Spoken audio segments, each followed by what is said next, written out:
Hey, kids. You're listening to the internet's wettest podcast about video games, consoles, and pancakes. The SML Podcast.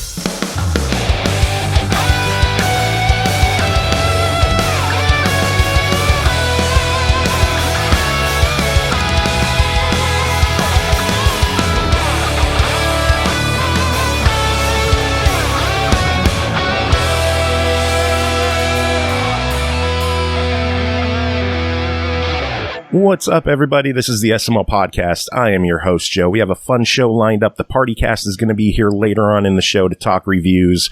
But for now, we have a guest joining us from Eclipse Games. Eduardo is back on the show. How are you doing? Yeah, I'm good. Thanks. I'm good. I'm busy. Just a little busy, right? Yeah. Well, you may imagine, right? Releasing a game is a very hectic period. I mean, the release time is a very hectic period.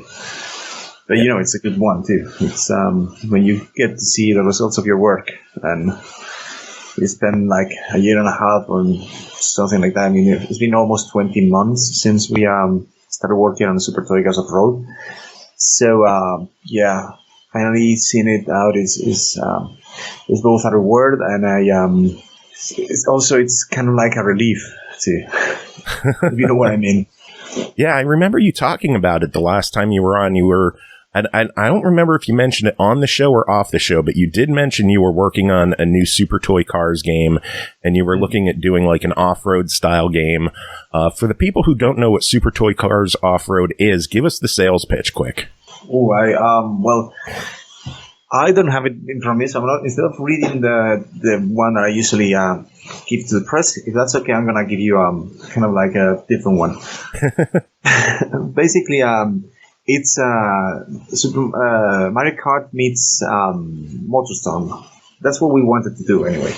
So we wanted to have a kart racer, like very arcadey racing game, no? Like a kart racing, but not exactly. And I mean, we want to go down the kart racer route, but we want the handling to be a little bit more complex, to have a little bit of depth that usually most kart racing games don't have. Not talking about Mario Kart. I know Mario Kart has a lot of things that going on there, but if you go to most indie kart racing games, they are very one-dimensional in terms of the handling. So we wanted to go a little bit more in depth. And we wanted to go down the off-road route, and we wanted to, and in that sense, I mean, to me, MotoStorm is one of the cornerstones of these kind of games, and they kind of made a milestone when they released it for the PS3, I think it is in 2005, maybe. I don't know. That's a long time ago, man. Yeah, it is. Maybe it's 2007 or I don't know. I don't remember really, but it was a very long time ago, like 15, 16 years ago. And I remember playing it and thinking, wow, that looks good. And it's also a lot of fun. And I enjoyed a lot the vehicle differences. Like you had these huge big rigs and these huge trucks that, you know, you could, but you could play against the bikes and the quads, which were really small, and I enjoyed a lot the boogies. I always liked boogies because they feel clunky and very handmade, and that kind of feeling is like something I really enjoyed. And I thought, well, maybe you should try to do something like that. Try to go to make something weirder with franchise and in the off-road scene, and try to go down the route of having very different kind of vehicles and try to pitch them against each other. And that's what we started doing. And we also, one of the things that we wanted to do was have different types of terrain, so you can race on different types of terrain and feel that it should feel different. It should be you know, you should note that there are parts where you go faster, but there are others where you don't, and different vehicles should have different stats for those types of terrains, and that's what we so we wanted to, we wanted to have a huge variety of vehicles in a lot of senses, like in terms of size and appearance, but also in terms of how they handle and how they can battle each other. So when you have a big truck and you may not be as fast as some of the other cars, but you can take the shortcuts easily, and you can hit other guys and make really hurt them. I mean, if you hit a quad or a boogie, or really you make a dent to those cars, and that, to me, that's obvious when you play the game, or at least it is quite obvious to me. Yeah, I have gotten on the tail end of the aggressive AI blowing me the fuck up so many times in this game. Yeah, maybe that was a bit too harsh. But it feels really good when you do it. When you are when you're the one crushing the others, it feels really good. Oh yeah, I love blowing the hell out of the other cars. It's just the AI in this game. Tell me about the AI, because it feels like it's some sort of dynamic AI, where as you do worse, the game lets you do better, but as you start winning more, the game is like, we're going to keep you in check and we're going to come after you. Yeah. So, well, I don't know if you know, but before I started my own company, I used to work on AI for racing games when I was working for BlackRock Studios for Disney. I was specialized in AI for racing games, and that's one of my main. I don't know how to say it in English, but basically, so one of the things that I got pending to do on my to-do list is do better AI for our games, because I have made something and it works, but I know I could make so much more if I had the time to do it. But then I have so many other things to do that I cannot really work as long as I'd like to on the AI. But anyway, for this game, we reviewed the AI from Super Toy Cars 2 and tried to make it more competitive, while at the same time try to keep most people around you all the time, so that you don't feel alone while playing the game. I don't know if that's the feeling that you guys or not.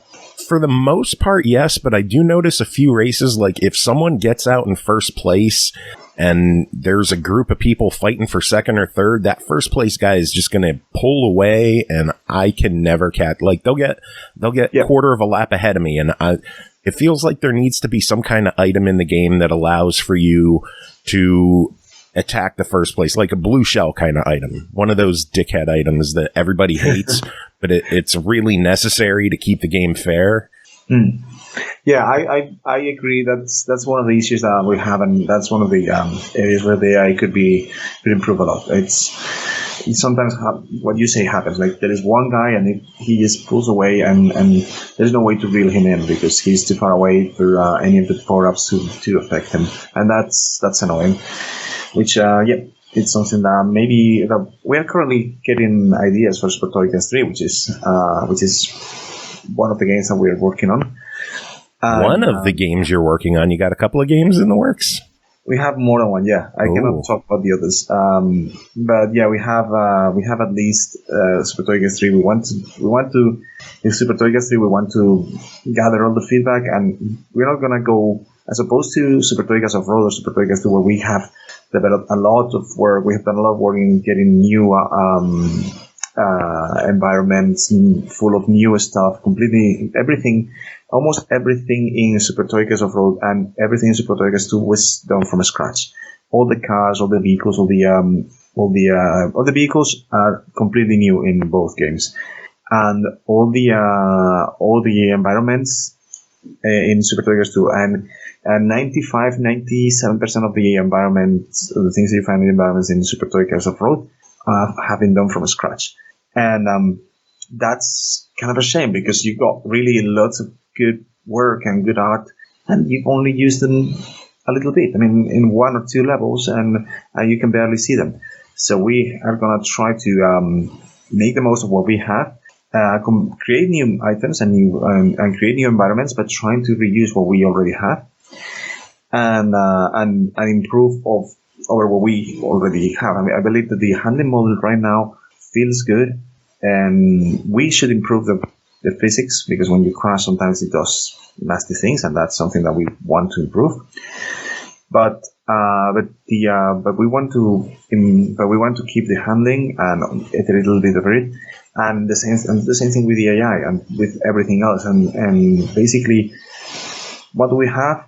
What are our strengths, and what's our weaknesses? So try to improve in our weaknesses, keep our strengths the way they are, and make the most of all that we have, so that we can make and we're going to improve and we have a couple of new ideas to make some things new and make the environments feel fresh and the because environments are going to be completely new. I mean, we're going to use many assets that we already have, but they're going to be in different places. You know, we're not going to just go back to the beach. If we go, for instance, if we go to the beach, it's going to be in one of those all-included hotels, for instance.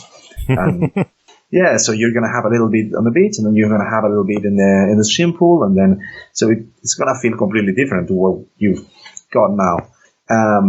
But you can reuse many of the things, like you got a seat or I don't know how you call this, one of those things that you used to lay on the beach, but not on the ground. A beach towel?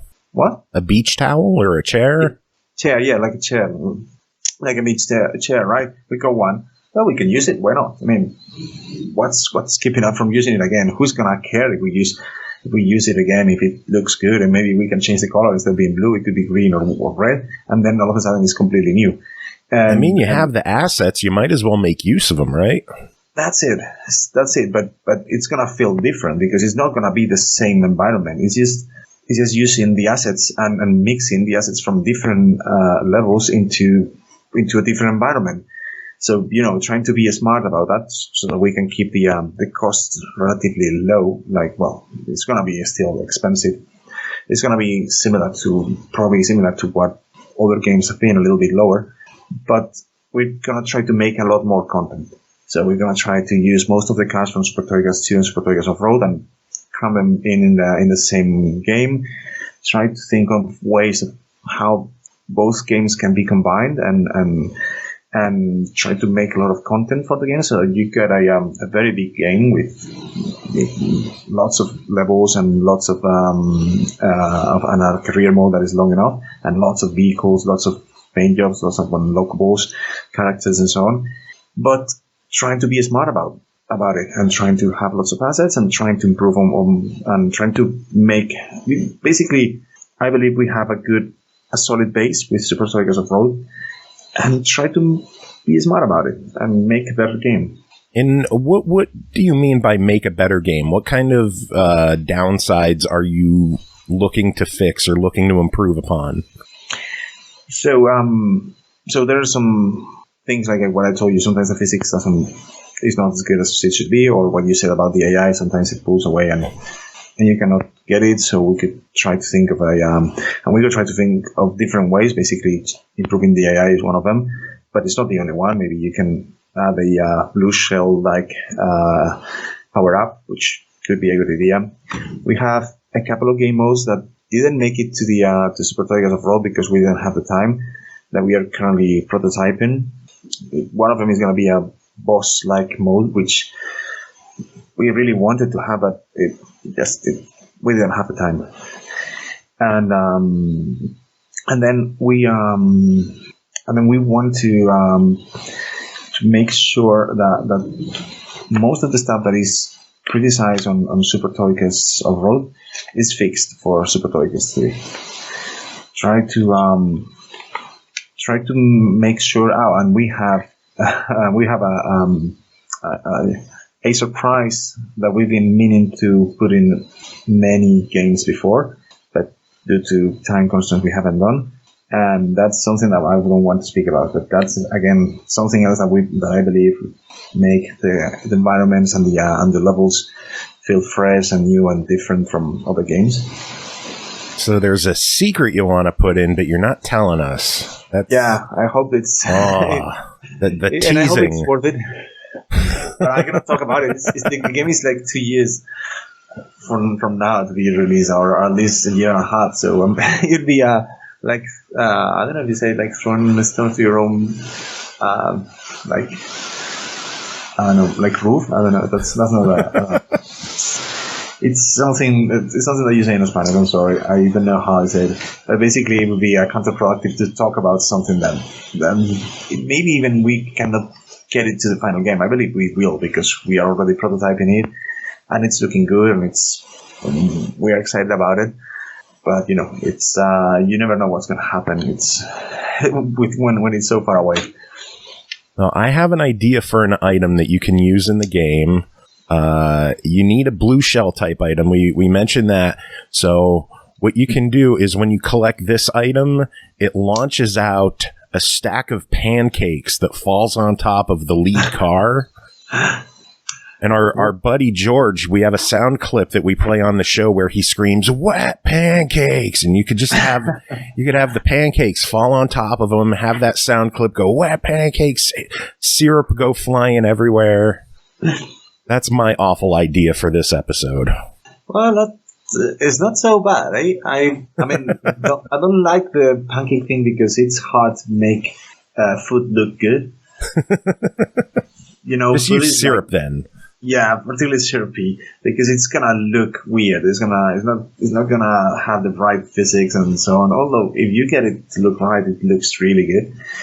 But most of the time it doesn't look good, and it is weird. But it's not a bad idea, like throwing something and making it fall from your head. Yeah, or maybe even falling ahead of you, and you just have to avoid it. I'll think about it. But I don't know about the wet pancakes. That part is hard to do. I mean, it's just a running joke with our show. We even went to the lengths that we made lip balm, like chapstick, pancake flavored, and we gave it away. That's wow. That's the kind of weird shit that we do. So, before we went live, you mentioned that you were currently working on other ports for the game. Right now, the game is on PC and Xbox. What's coming up? So, we're currently working on the PS4, PS5 version. I hope we could have it out by the end of March. I'm crossing my fingers. You cannot see it, but I'm crossing my fingers. And then I'm gonna start working on the Switch version. The idea is the Switch version to be out end of April, probably early May. And that's gonna be it. I mean, at least for the time being, that's well, I think that's enough. That's the PS4, PS5 version. The PS5 version is looking good, just as good as the Xbox Series S is looking. Basically, they are very similar machines. They have they are really good. And if you make a game that can run on an Xbox One, then or a PS4, then obviously when you put it on a PS5, it's going to look a lot better. I'd like to have. Again, the main problem is that I'd like to have, like, for instance, I think we could cram in more vehicles for the PS5 and the Xbox Series SX, but changing that takes time, and I don't have time to spend on that. But even if I can take a few weeks and I can, maybe when I have it finished or whatever, maybe I could do a patch and try to see if we can make, because it would be great if you had, instead of 8, like 12 characters in the races in Xbox Series SX or in PlayStation 5. Yeah, that would be. I know Wreckfest, I think, does the same thing, where the last gen only has so many cars, but the next gen has like 16 instead of 8, something like that. Yeah, that is something that I really I guess the problem is that if you do that, I got like lots of places in the code that say, okay, what's the number of cars? Then you do this, and in lots of places, I am assuming that the number of cars is below a certain number. And then if you put 12, like for instance, we only have 9 characters. So I'm assuming that there is always a character available for your next car. And if you got 9 characters, but you put 12 or 16 cars, then you're going to have to repeat them. There is no going around that. No. So I'm going to have to find a way to do it. I mean, we have now like different costumes, for the characters. So we can fix that problem. It's not fixable. Yes, you just have to do all that, and that's something that I didn't have the time to do. Well, you could make me a character. I give you full permission. You can use my full body likeness for free. Just make me a playable character. I'm good with that. It's kind of weird because since you got this picture in the sky where you got the cat in front of you, I barely know how you look. You got to fire up the Twitch channel, and you can see what I look like. The camera's on there. Oh, you got the camera on? Do you want me to switch it on, by the way? Oh, no, I don't have a way to display the Skype video, unfortunately. So my video is used on the stream, but I have no way to actually display Skype's video because I'm stupid and I don't understand how OBS and technology works anymore. I don't know I used to remember how technology worked, and as I get older, I just feel dumber. What is Yo Camisa and what is the name of the Twitch TV? Twitch.tv/the SML podcast. The SML. I tweeted and tagged Eclipse on Twitter. So. But I'm today I've been. You're right. I mean, I should have seen it, but the thing is, I'm rubbish with social networks. I must admit it. I have a guy who does all the tweets for me too. So I don't like bothering. Like, I'm old. I'm curmudgeon-y. I don't want to deal with things anymore. So I can see you now. Good. So yeah. How old are you, by the way? I am 40. Well, then you're not so old. I'm turning 41 next month in like 3 weeks time. You're in March? Yeah. What's your birthday? 13th, March the 13th. Mine's the 18th. The 13th, sorry. Yeah, mine's 18th. Ah, the 18th? Oh, yeah. So yeah. And my wedding anniversary is the 16th. So that's a busy week. Holy hell. Yeah. And you're 1981 or 1982? 81. 81, like me then, yeah? So we're both same age. Yeah, look at that. We're getting up there together. Yeah, we've got each other, Eduardo.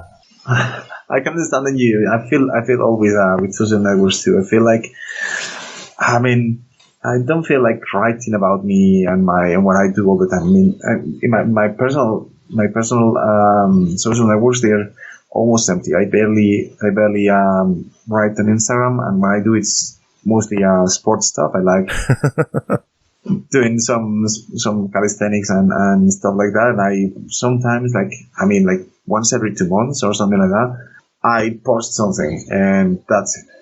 Because I don't feel like spending the time doing that. Like, I feel a bit clumsy with cell phones, and then thinking about what to say, how to say it, and it's like, man, that's a lot of work. What is the point?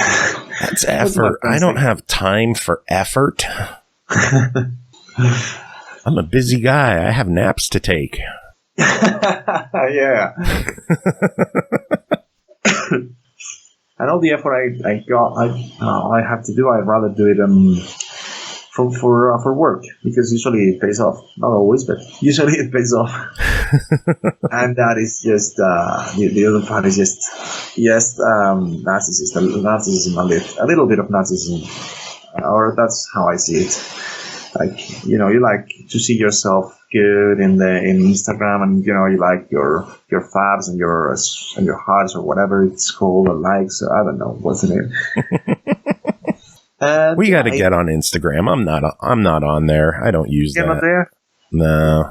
And Twitter is like, well, I only use the company Twitter account. That's the only one I use, because the rest is full of political stuff and it's very nasty. I mean, every time you enter there, it's like, wow, why people are so nasty? Why couldn't they try to be more polite and nice to each other? It makes things a lot easier for everyone. There's assholes everywhere. It's like, hey, go check out our new show. We have an interview with a cool developer. It's like, go fuck yourself. Thank you. The thing is, for some reason, they kind of like feel more at home at Twitter. I don't know why. I mean, I don't know. I mean, maybe because there's not so many pictures and videos. It's more about being writing and saying something short and snappy. And then if you're an asshole, then more people are gonna feel strongly about what you say, whether it's pro or against. I don't know, but I feel I don't like it. I'm old and I feel old.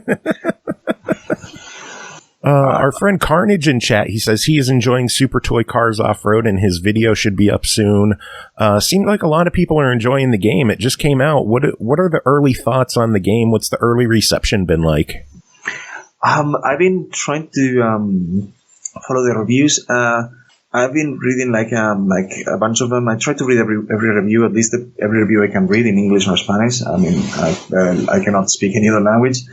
I try to use Google Translate, but it's not always the best way of reading a review. But in general, they're agreeing that there is that the game is cool, that there is lots of content, that there is lots to do, that the vehicles look good and they feel different, and the game in general is relatively it's evolving. It's obvious that it's a franchise and it's the third one and it feels that way. But they also agree that there could be a little bit more polishing, that there is some clunky physics at some point, and that the AI, it can be harsh. You're not the only one that have said that. But yeah, and there is a mixed bag in that sense, but most of the time it feels good, but when it doesn't, it hinders the experience considerably. No. I know the only real gripes that I have with the game, I mentioned this to you in an email, I wish the camera was further back. I feel like I get a sense of claustrophobia with the camera being so close to the car. I'm the guy in Forza who has the camera as far back as possible. I like being able to see as much as I can. Yeah, that's one of the things that some people have mentioned, and we're already doing for Super Toy Cars 3. So, but again, that's something that I knew we could have done for this one. I knew we could, but again, we had to decide. I feel like I'm always like putting excuses, but it's so far. I don't know how, but do you know how many people worked on Super Toy Cars Offroad? No. What could be your guess? Total people, a dozen maybe? Well, it's more like 5. Wow. I am the only programmer, and I do the game direction too. Then there is we had a lead designer, and we have help with the design of the tracks at the end. The lead designer does the UI too. He's a graphics designer, so he can work with Photoshop and Illustrator, and he's good with that. So he does both things.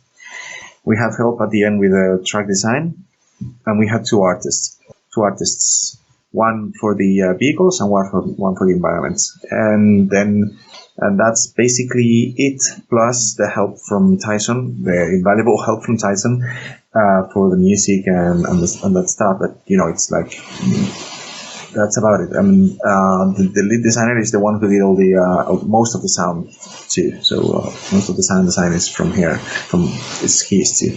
So it's not like we're a lot of people. We are a very small team, and me being the sole programmer and directing the game, and and the company and everything, is like, yeah, I'm struggling a bit.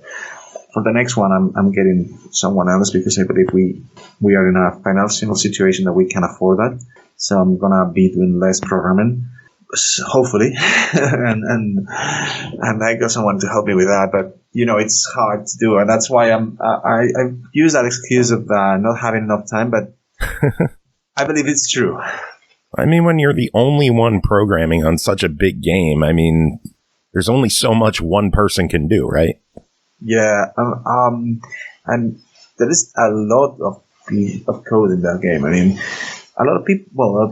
quite a few people have. There was a review that I was reading today that they mentioned that they like a lot the graphic aspects of the game, and that it showed that it was the power of the Unreal Engine. And I said, well, it's not Unreal, it's Unity, and it's heavily modified because we have added a lot of stuff that I've done myself to try to look better and still keep, and we are not using even the higher resolution or higher graphics part. We're using the lowest one, and we are adding stuff on top of that to try to make it look better, but still keep running fast. And there is a lot of work. I've inherited a lot of code from other games, but the lines of code in this game, including blank lines and command lines, is roughly near a 250,000 lines of code. Jeez. That sounds like way like a lot. It is a lot. It is a lot. It's as I said, we're talking about only the lines of code that I have written. Not the ones from plugins or stuff like that. I'm talking only the lines of code I have written. It includes everything, like from shaders to editor tools to everything. We got lots of tools, like maybe 30 or 40 tools to do different stuff. And some of them are even not even used because they are already old and not used, but how do you say, like deprecated. But yeah, it is a lot of work that went in the game, and I had to do most of it, and it's like, yeah, well, I cannot afford to spend that much time and try to do more. Jeez. Carnage in chat saying what everyone is thinking, saying, I don't even know how to do one line of code, let alone 250,000. Well, that's my job anyway. I studied for this. I am prepared, and I'm good at this, and I write relatively quickly, and I'm good at that sort of stuff. But it's too much work, and I am trying to. The problem is that if I only did that, then it'd be great. That's okay. But then I have to go on top of that. I have to do everything from the finances of the company to sweeping the floor. Everything. Everyone in Eclipse works from home, so I only have to sweep the floor of my office in my home. But still. Did you always all work from home, or is this a result of COVID? No, I started working from home when I worked at Disney, like talking about 12 years ago, I believe. Oh, wow. 13 years ago, in September 2009, I went back to Spain, and I kept my job at Disney, and I started working from home. I used to travel 1 week a month to the UK, and then I started my company, and we had some offices at the beginning, but I liked working from home, so we barely use them. So after a couple of years of having the offices and not using them, I thought, okay, maybe I'm wasting 3,000 to 4,000 euros a year. So I said, you know what? Fuck off. I'm gonna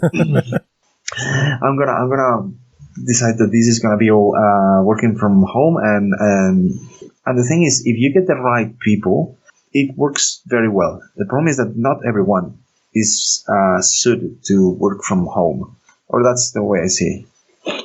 So yeah, Trivium Champ in chat said that he heard you worked for Disney, and he's curious to know more about that.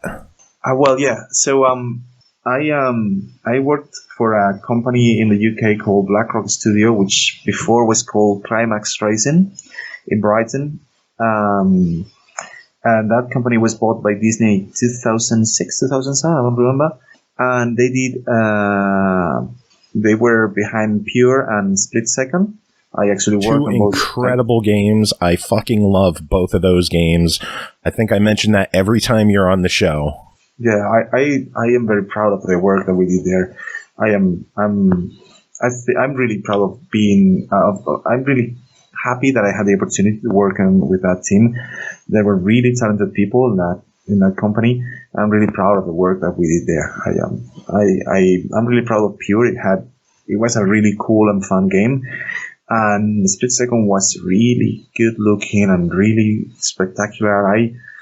I'm a bit sad that it didn't get a reception that was good enough to go on with that. I would have loved to make either a Pure 2 or a Split Second 2 game, because I think they were both great games, and I would have loved to do that. I mourn the loss of Split Second, because I still have it installed on my Series X, because I love the game that much. I love the fact that both Pure and Split Second are backward compatible on the Series X, so I could fire those up still anytime I want, thank God, and still play them. Split Second is just such a fun racing game. It nails every aspect of what I wanted in a racer, with the explosions and the multiple paths and fucking over your opponents at the last second. It's overused, but it's such a thrill ride. I loved Split Second. So thank you again for all your work on that game. Well, that's and as I said, I'm really proud and thank you. And I'm really happy that as I said, it's a great game. I spent a lot of time working on that one. I remember, I suppose I can say this now, but we crunched at the end of Split Second. I don't think that was a secret, and I don't believe that anyone would be surprised. And I was crunching. We were crunching quite a few months, but I remember crunching the last. I spent the last 3 to 4 weeks in Brighton. So I usually went one week a month, and I spent the last 3 to 4 weeks of development there, and I was working, I believe, roughly 80 hours a week. Ooh. And I was so burned that I only worked 6.5 days a week. So I was there at the office roughly 14 to 16 hours a day for 6 days straight. And then the 7th, I was just so knackered that I couldn't go on, and I just took half a day off and then went back after that. And so I made enough overtime that I got roughly 20 days of holidays, even though I was given only 1 hour of holidays for every 3 hours of overtime. Wow, that's pretty crazy. Yeah, that's a lot of overtime. Yeah, and but that's it. And I am it was work. It was a lot of work, but it was. I am really happy that we made it, and I believe I'm really happy with the results. And I was really happy at Blackhawk. It was a bit of a pity that it didn't work out. Yeah, it's a shame that studio got shut down. There was so much promise there. The fact that Split Second and Blur released on the same day is such a tragedy, because both games were phenomenal. Yeah, I agree. That was, and it wasn't intentional. I mean, it was because I believe initially a Blur was intended for 2 or 3 months ahead of that, but they had to delay it. And I think we released 1 week from each other or 2 weeks, and we released the same month as Red Dead Redemption, which also was not great, but again, we couldn't change the date. Yeah. Man, that's a shame. Yeah, but there's nothing we can do now. And yeah, at least we, as I said, I learned a lot in that company, and I'm really proud of the work that we did. And yeah, maybe at some point Disney will decide to do a Split Second too. Who knows? That would be fantastic. I wouldn't hold my breath though. Oh man! So what are you playing these days? What are you enjoying in your time off? Well, I have been so recently I got a PS5. I got my hands on a PS5. It was bloody hard.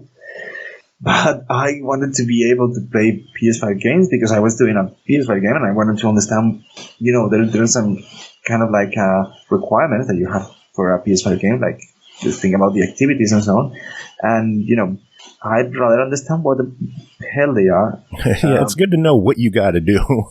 Yeah, it's and so I finally got it, and I have barely been able to play anything there. I played a little bit of Hot Wheels, which, by the way, is a great game. I mean, I know it's... Jacob, our co-host Jacob is addicted to Hot Wheels. Yeah. He's got the season passes. He's like, I'm going to get SpongeBob on Monday. Well, it looks really good, and it plays well. I kind of like, the problem is that I'm so used to the handling of Super Toy Cars that when I go to different racing game, it takes a while for me to get used to it. Particularly when it's one so close in the setting and the ambience like that. It's like, yeah, it's very arcadey. And when cars don't accelerate as quickly as ours, it's like, come on, go faster. Yeah, I mean, it's not a car racer game. It's a bit more arcadey and more. But I like it. I like it a lot. It's really good and it's very well done. I mean, the guys, I think the company that did the game is Milestone. Yeah. I think it's the name. Yeah, they do very good games, very good racing games. They're really good at that. And yeah, so no surprises there, but yeah, they did a great product. But I have only played a little bit. I need to play more. And I've been playing recently ES Tactics. I'm enjoying it. It's time to feel a bit too long. I mean, I have spent 20 hours according to Steam, which probably has been during the last month or month and a half, because I can play one day every two. But yeah, I'm enjoying it, but it's like, yeah, please finish now. I mean, I want to know how it finishes, but I don't want to grind along all the missions. I just want to finish. Yeah, some games they don't know when to quit. Yeah, well, I mean, if I had more time, I couldn't mind that. But since I am a bit short on the time thing, you know, why with being a dad and having a company and and be importing the game to 5 bloody different consoles. Then I just want the little time I have. I like experiences that are guiding me by the nose. You know, like I don't want open world experiences. They are great, but I don't have the time for them. It's like, yeah, tell me what to do, and that's it. And I'll do it. And if it's fun, I'll go on doing it. And this one was a lot of fun at the start, and it's still a lot of fun. But now it's like, yeah, I just want to finish that. And I'm trying to play another.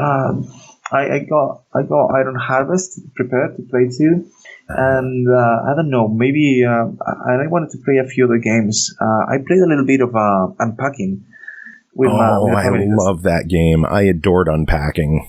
Yeah, it's so cute and nice, and it's the kind of game that I can go and play with my wife and son, and it's like, yeah, let's play a little bit. And my son doesn't understand it very much because it's most of the time when it's 90s stuff, it's like, what is that? What is that? That is a Walkman? What the fuck is that? He's 8 years old, so I'm trying to explain it to him. It's not even easy. Like, yeah, there were tapes, and the tapes, like, you had to rewind it. You used a pen, and then it's like, what are you talking about? Tapes, they sound like work. Yeah, you had to put effort into watching a movie or listening to a song back in the day. You had to rewind and find the right spot. Oh. Yeah. But I find it it's good. It's really nice. And I don't know what else I've been playing. I've been playing with my son, Brain Academy or whatever it is on the Switch, which is a nice thing to do because he's struggling with the school a little bit and he doesn't like reading and that stuff. But then if you give him a game like that, he's put a lot of effort. I mean, it's surprising how well he does compared on how much it takes for him to read a single page. And then on my own time, I've been playing. I've also been playing on the Switch. What is the Riot game? The one where you are. That is a RPG, like a JRPG. Oh man, there's so many RPGs on Switch. I can't even think. No, with the Riot one, the League of Legends one. Oh, what's the name of it? League of Legends. RPG. I'm looking this up because I have nothing else better to do. Yeah. Well, Rune King or Hextech Mayhem? Yeah. No, Rune King, a League of Legends story. There it is. Yeah, that's the one I've been playing. It's cool. It looks and plays good. But RPGs are not my cup of tea usually, and this one is starting to feel a bit too grindy for me. Even though it's not really grindy, but as I said, I like when I'm taken by the nose, and if I'm gonna be told a story, I don't want to be walking from one place to another. It's like, yeah, take me there, please. I don't have the time. I walk in life. I don't need to walk in video games too. Fair point. I did have a quick question about the PS5, since you have one. Are you planning to implement any use of like the haptic triggers in Super Toy Cars Offroad? Like when you go over different trains, get different vibration feels? I don't know how that shit works. I don't know if it's easy to program. I don't know if it's possible. I don't have plans at the moment because I don't have time. I'm sorry. I feel like I'm excusing it all the time. But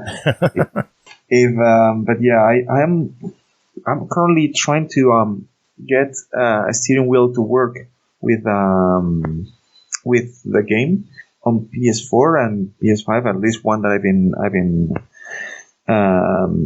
loaned to work on that. But adding haptic feedback would be a good idea. It's something that when I play the Hot Wheels, that's one of the things that first struck me. Like, what's happened here with my with my triggers? And yeah, I'd like to, but I don't know how easy or hard it is. Particularly, yeah, probably doing something is easy, but doing something that feels good is not. That's what, and so I may be giving it a go at some point, depending on how much time. But it's probably won't be. It should probably be a patch that we do or something like that. It's not easy, man, because as I said, I'm doing the ports and so on. But then when I got also some freelance work pending, like I've signed some contracts to port a couple of games to different consoles, and I have more of those probably lined up to that's great news because that's job and that's money, and so that's work and that's money, but that's keeps you busy. But it's again, it's not easy. It is work for me, and I'm not having a lot of spare time as of lately. But yeah, that's how it is, I guess. I mean, that's life. It's not. There's no easy answer for everything. Pancakes. Yeah, I told you, pancakes in the chat. You need those pancakes to just drop down on the first place guy. You need pancake physics. We're gonna have to learn that. Not easy, man. Not easy. I'll have to send you the sound clip. Maybe that'll change your mind. Oh, man. Well, I know we've been chatting for a while here. Is there anything you wanted to talk about that I didn't bring up? I don't know, really. I mean, we talked a lot about the game and then about other stuff. I don't know, man. I think, I'm cool. I mean, if anyone has any questions, I'm also in the Twitch channel in case so I can read it too. But no, I don't think. I mean, I think we covered most of the new game, which is great, and then we chat about other stuff. What kind of games are you playing now, by the way? What am I? I'm playing. I'm always playing Rock Band 4. I can't get enough of that. I've been playing Grim Dawn quite a bit. I am enjoying my time with that. I'm trying to get back into Assassin's Creed because of the Ragnarok DLC coming out, and then I just fire up whatever review stuff is coming along and do what I can on there, so I have enough that I could talk about it on the show with whoever's covering it, and I'm just all over the place. Well, but how old is Rock Band? 15, 16 years, something like that. Rock Band has been around for a long time, and it's still getting new DLC. It's still getting new DLC? Yep. Wow. New songs every week still.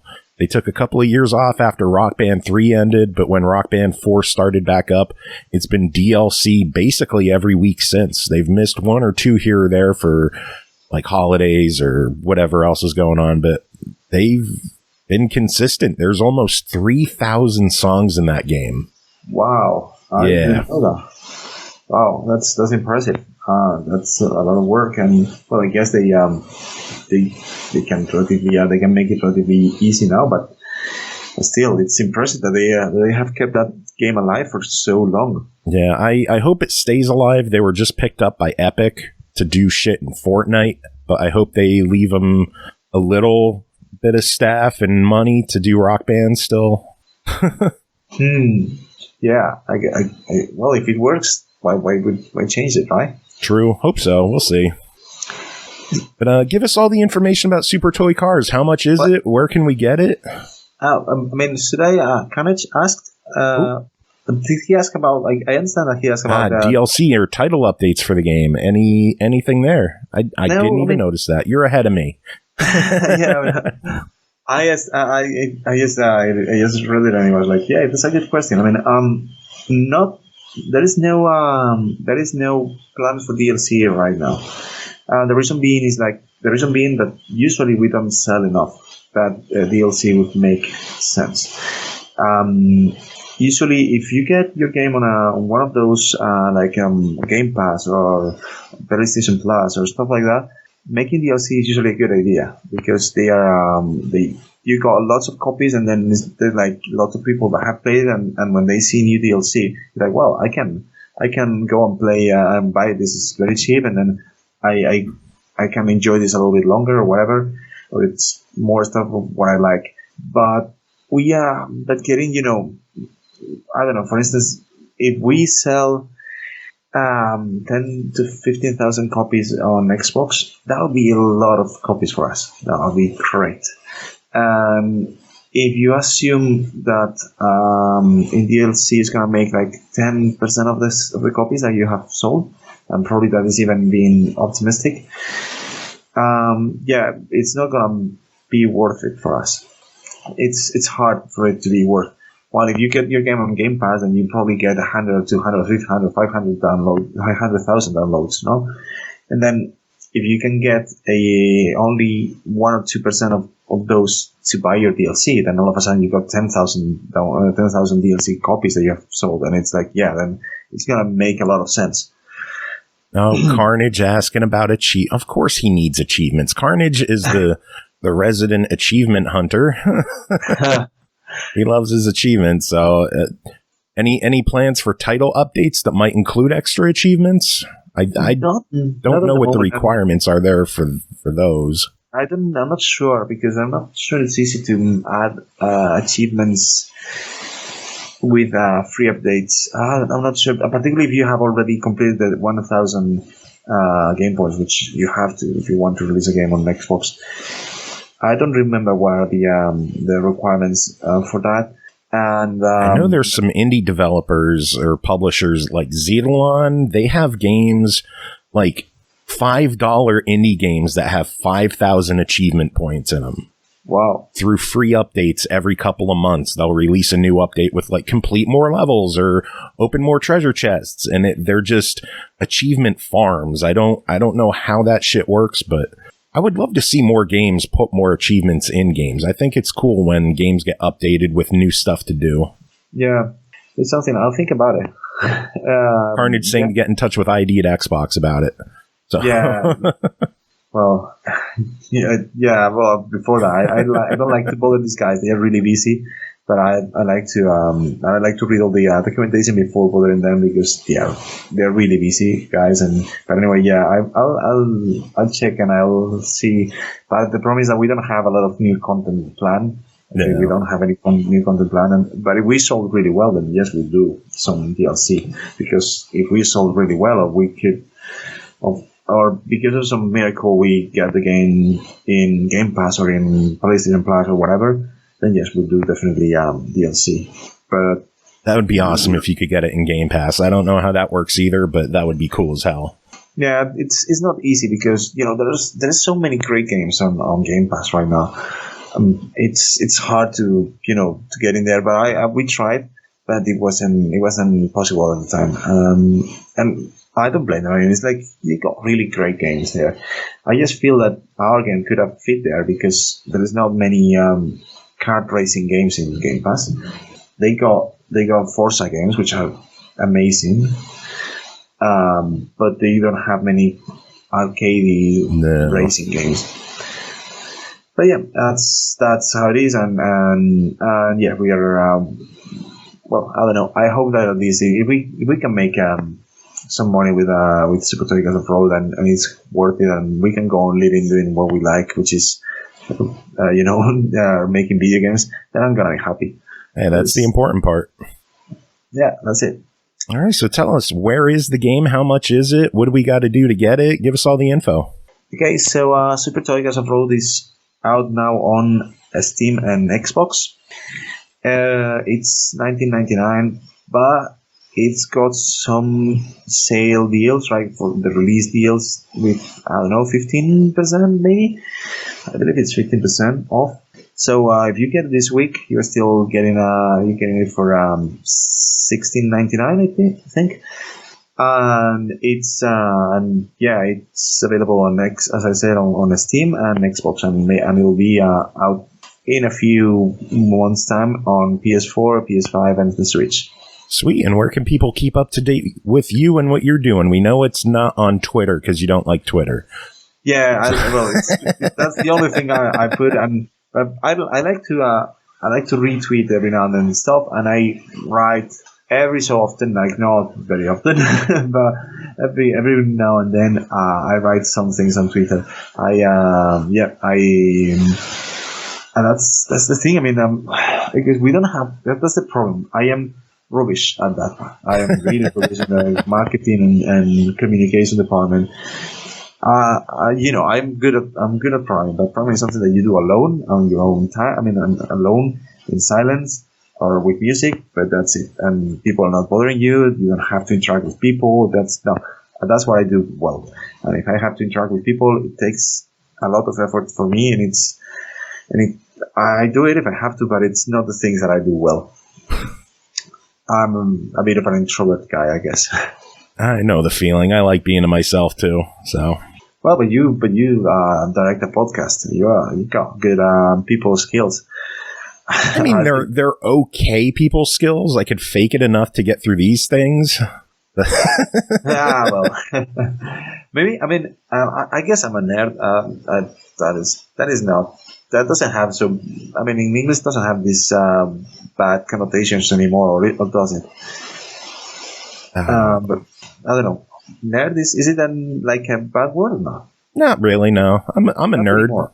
Yeah, well, I'm a nerd, and I'm happy being a nerd. I mean, yeah. Why not? Power to nerds. Yeah, and there's some people that I don't like, and as I said before, I don't like confrontation. I like when things are kept polite and in good manners, and so I don't. I mean, writing in Twitter is hard because you have to be. I like to be polite. I like to be very conscious about what I say. I whenever I write something in public, I write it, I read it, I rewrite it again, reread it again, and then maybe I can hit send. But it takes a lot of time, and I always think of what could people think that I wanted to say. Did I give any hints on anything that I wouldn't want to, or anything like that? And it's like, that obviously never happens when you're talking in person like we're doing now. But when you're writing, at least on the Twitter or on emails or whatever, I always think of that, and it takes a lot of time, I love getting people to say what they regret on this show. That's my favorite. Like, oh, I shouldn't have said that. Too late. It's recorded. It's in history now. People are going to hear it, and you're going to be judged. But yeah, there's no going back. Oh, man. Eduardo, it is always a pleasure having you on the show. We got to get you back on again. Maybe when the other consoles are ready to go, we could get you on for another chat. Or when Super Toy Cars 3 is ready to go, we'll get you back on for a chat. Either way, we love having you on here. We do have to wrap this up. Everyone else, stick around. We're going to have some more show after some music. And then we're going to do PartyCast and reviews and just hang out, and we'll be right back. So, Eduardo, do you have any final words to end the interview?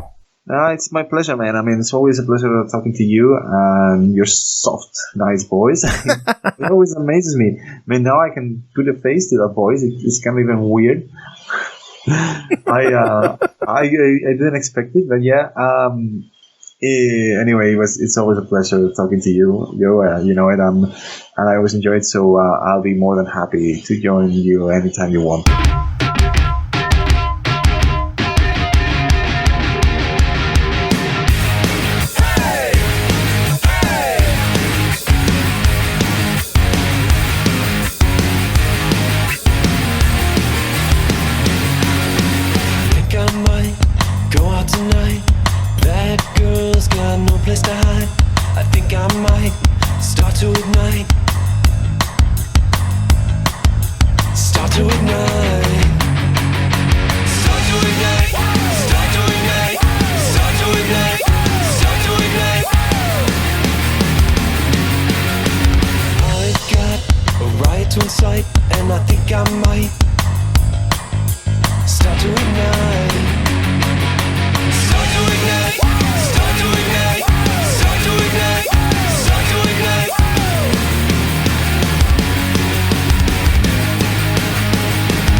Welcome back, everyone. Thanks for sticking around. Another huge thanks to Eduardo at Eclipse Games for coming on and chatting about Super Toy Cars Offroad.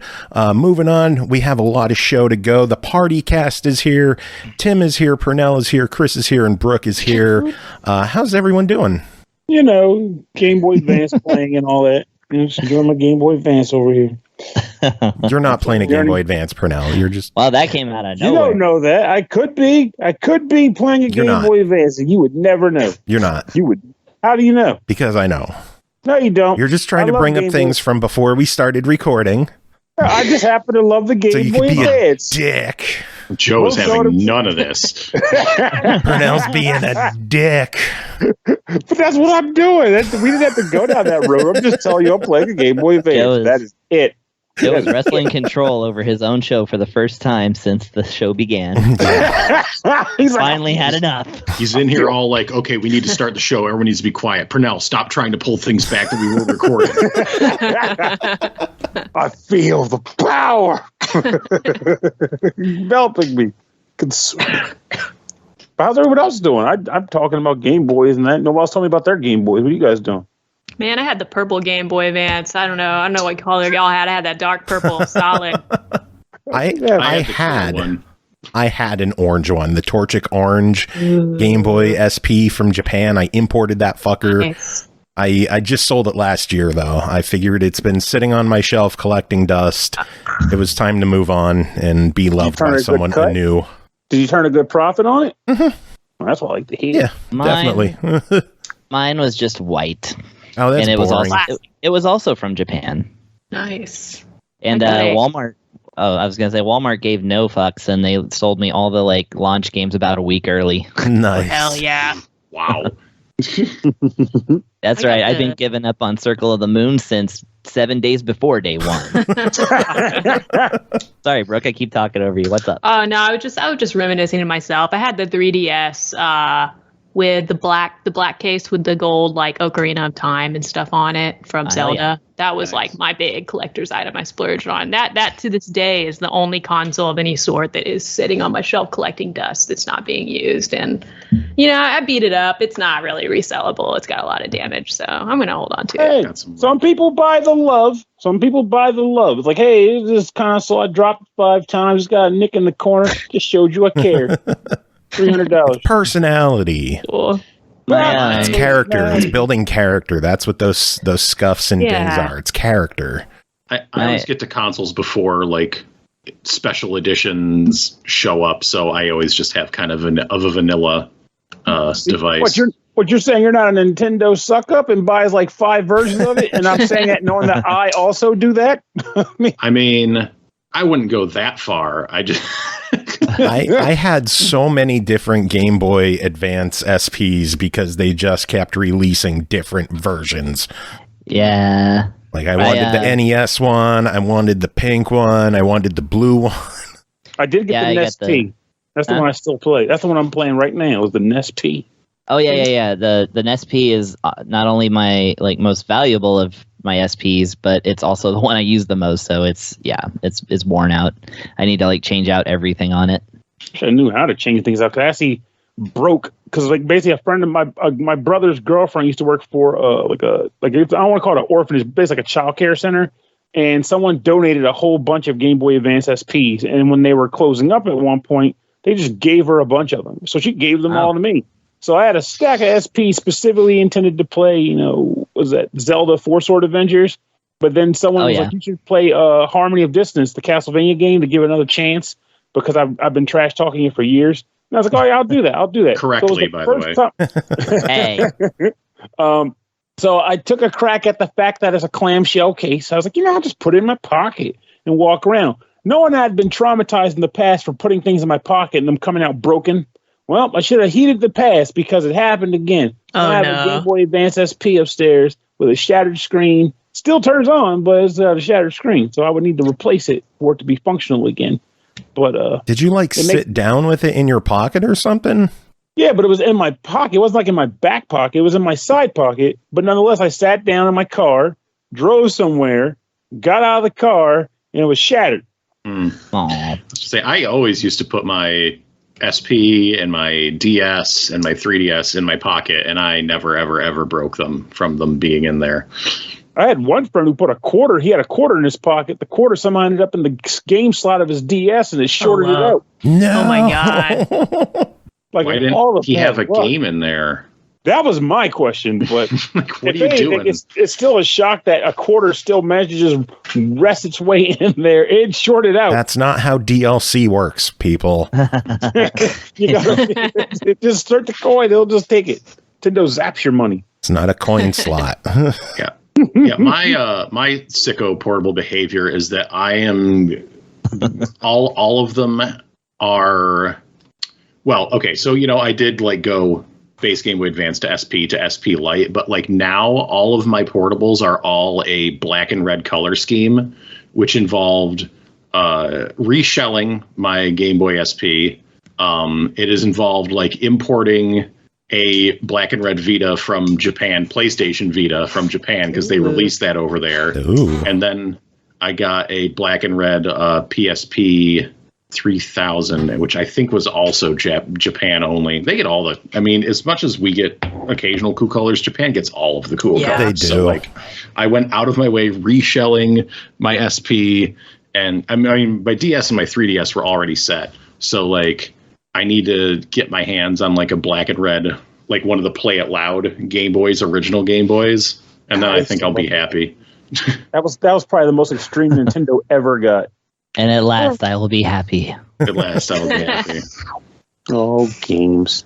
What's the craziest collector system you've ever wanted to own? My white whale that I've always wanted to own is a Panasonic Q. Yeah, that's a good one. Was that the GameCube that had the weird top that could play DVDs too? Yeah, Japan only. With like the mirrored front. Oh, that thing was so nice looking. I've always wanted to have one of those.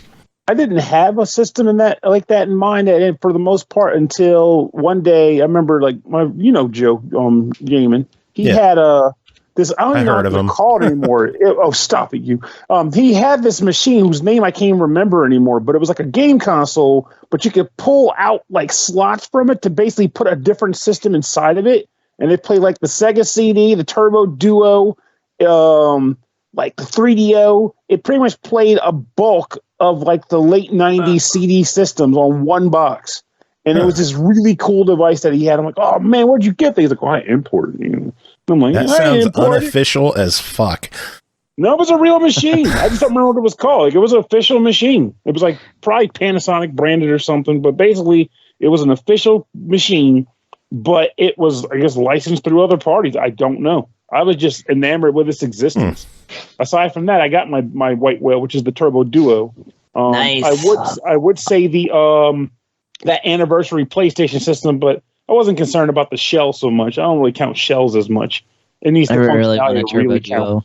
It was a funny thing. I actually got that when it was on the shelf. Like, it was like I got one of the last print models of it, or was it one of the first? I don't even know. But I got it for Christmas one year. I begged my mom to get it. We didn't have much money. She scripted and saved for that bad boy, though. It took the whole year. But I got my system in 6 games. Cool. Correction, 7. Your mom is a goddamn saint. Wait, that's an oxymoron, isn't it? The lady made an investment we are now enjoying. I do appreciate Pernell's mom. Thank you.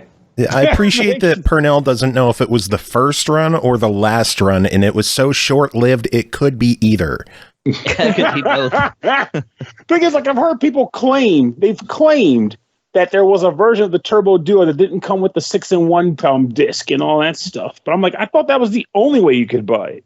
And that in itself might be a way of determining which version I got. But it came with a bunch of games. It was like the Ease 1 and 2, Gate of Thunder, Bonk 1, Bonk 2. Jeez. Like one other game, but then you could put in the code to play Bomberman also. So, Big Adam in chat is saying his white whale is a well-maintained C128, which I have no idea what the hell that is, or an Amiga ST1200. Right? Yeah. All right. Yeah, that's how you know it's a white whale. I've never even seen it. It's an elusive beast. Mine is just the Mother 3 Game Boy Micro. That was Japan only. Yeah. A friend of mine had bought, but man, is it beautiful. No, it would be a shelf item for me, but it's a really, really beautiful system. Oh, so you said Adam is in the chat? Yeah, Big Adam. I'll be damned. Hey, dude, I haven't seen you in like 25 years or 1986. Well, you should have shown up to MagFest. Well, you know how it goes. Yeah. My tears, they would have gotten all over the equipment, and then no one wanted to have that. I'd have got Colossus roared out of the building, and no one was there. It wasn't as bad this year. The roar wasn't as bad, thankfully. It was more of a Colossus whisper. a Colossus rumble. It was a Colossus polite admonishment. Damn thing. I'll be glad when it's over and done with. And yet at the same time, it's interesting that it persisted as long as it has. No, it's not. It's annoying that it's persisted as long as it has. It's not interesting. It's just needs to end. Interesting for me. If I'm not this hearing old man yelling at the cloud. Grumble, grumble, grumble. Goddamn kids, get off my lawn. Hey. Speaking of old things, King of Fighters is an old series. Should we talk about that? Look at this guy. This is crazy. Speaking of old, my back is killing me. Also, King of Fighters is great. Shit. Hey, I'm trying with these segues. You're good. You're doing good. Should we get to review? Should we start? We have a lot to talk about tonight. Should we get to these? Let's do it. And yes. Tim's probably going to talk about 25 minutes about King of Fighters because there's a lot to it. Really? Kinda, but kinda not. Also, a lot of jiggle physics. First game to talk about tonight is the King of Fighters 15, developed and published by SNK Corporation, released February 17th on Xbox Series X and S, PS4, and PS5 for $59.99. Since its debut in 1994, the King of Fighters fighting game series has been the driving the world to the excitement with its appealing characters and unique game system. 6 years have passed since the last title in the series, and now King of Fighters 15 surpasses all of its predecessors in terms of graphics, systems, and online experience. Tim, tell us about your time with the King of Fighters. Man, I didn't realize it had been that long. I have been out of the King of Fighters game for a long time. I mean, like the last one I think I touched was 11, and that was on PS2. So, yeah. I'm mad this game doesn't have the little capoeira girl from King of Fighters 11. So, yeah, deny it. Done. Bye. No Momoko, no purchase.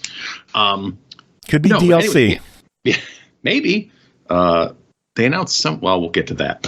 Anyways, so yeah, it's King of Fighters 15. And it's not a series that I've been following. So I'm just kind of taking this as it has come to me. And as I've heard, and kind of the rumbling that I've gotten is that they have used the 6 years wisely, I guess, since the last one. I think King of Fighters 14 wasn't particularly well received. For various King of Fighters. Chat's hot tonight. I need to not look at it. It's going to distract me. But yeah, so this game, I've actually been following it quite a bit in its lead up. And so what we got here, it's King of Fighters. What this game is, and what it has always been, is like you have a large amount of characters. Like back in the day, it was kind of mashing together characters from all different SNK fighting games, as there was a ton at the time, and then adding in kind of its own cast on top of that. And they literally iterated on it every single year for like 10 years, just about, from 1995 or 94 was the first one, up through like 2002. There was one every single year, and it just, kept adding characters. It was the Madden of its time. Yeah. And people used to joke about, I don't know, when's Street Fighter 3 going to come out at the time, because there were so many iterations of 2. And meanwhile, King of Fighters is just like, yep, here's 1, 2, 3, 4, 5, just one every single year. And this is like the original team fighting game. It's not tag team fighting. It's just you pick a team, and that kind of has its own psychology that goes along with it. So this game, you got 39 characters, which is quite a bit of characters. Again, I've been following King of Fighters, so I'm going to make some statements that are probably true. Some characters have returned. Some characters have been left out. Some characters are brand new. The only one, some of those I know. An all-encompassing statement there. I know who Terry Bogard is. I know the Fatal Fury guys have been here. I know like the Akari Warriors guys are still here. They've been in it for a long time. King is still here. Vice is not here, who was one of my favorite characters. Not to be confused with the Tiger Head King from Tekken. And yeah, I don't know. They added a bunch in the middle. Some characters, I don't know how long. I've heard that Shermie was gone for many iterations, and now she is back. I wouldn't know, but yeah, this game it is very multiplayer focused. I will say that the single player offerings are not terribly robust. It's funny. The first thing on the menu, which is a very tall menu that pops up, is versus mode. Like local versus is the first item on the menu, not even arcade or story mode. It is versus mode. And then there's story mode, which serves as like both the story and the arcade mode. There is elaborate lore to the King of Fighters series, so that is significant to some folks.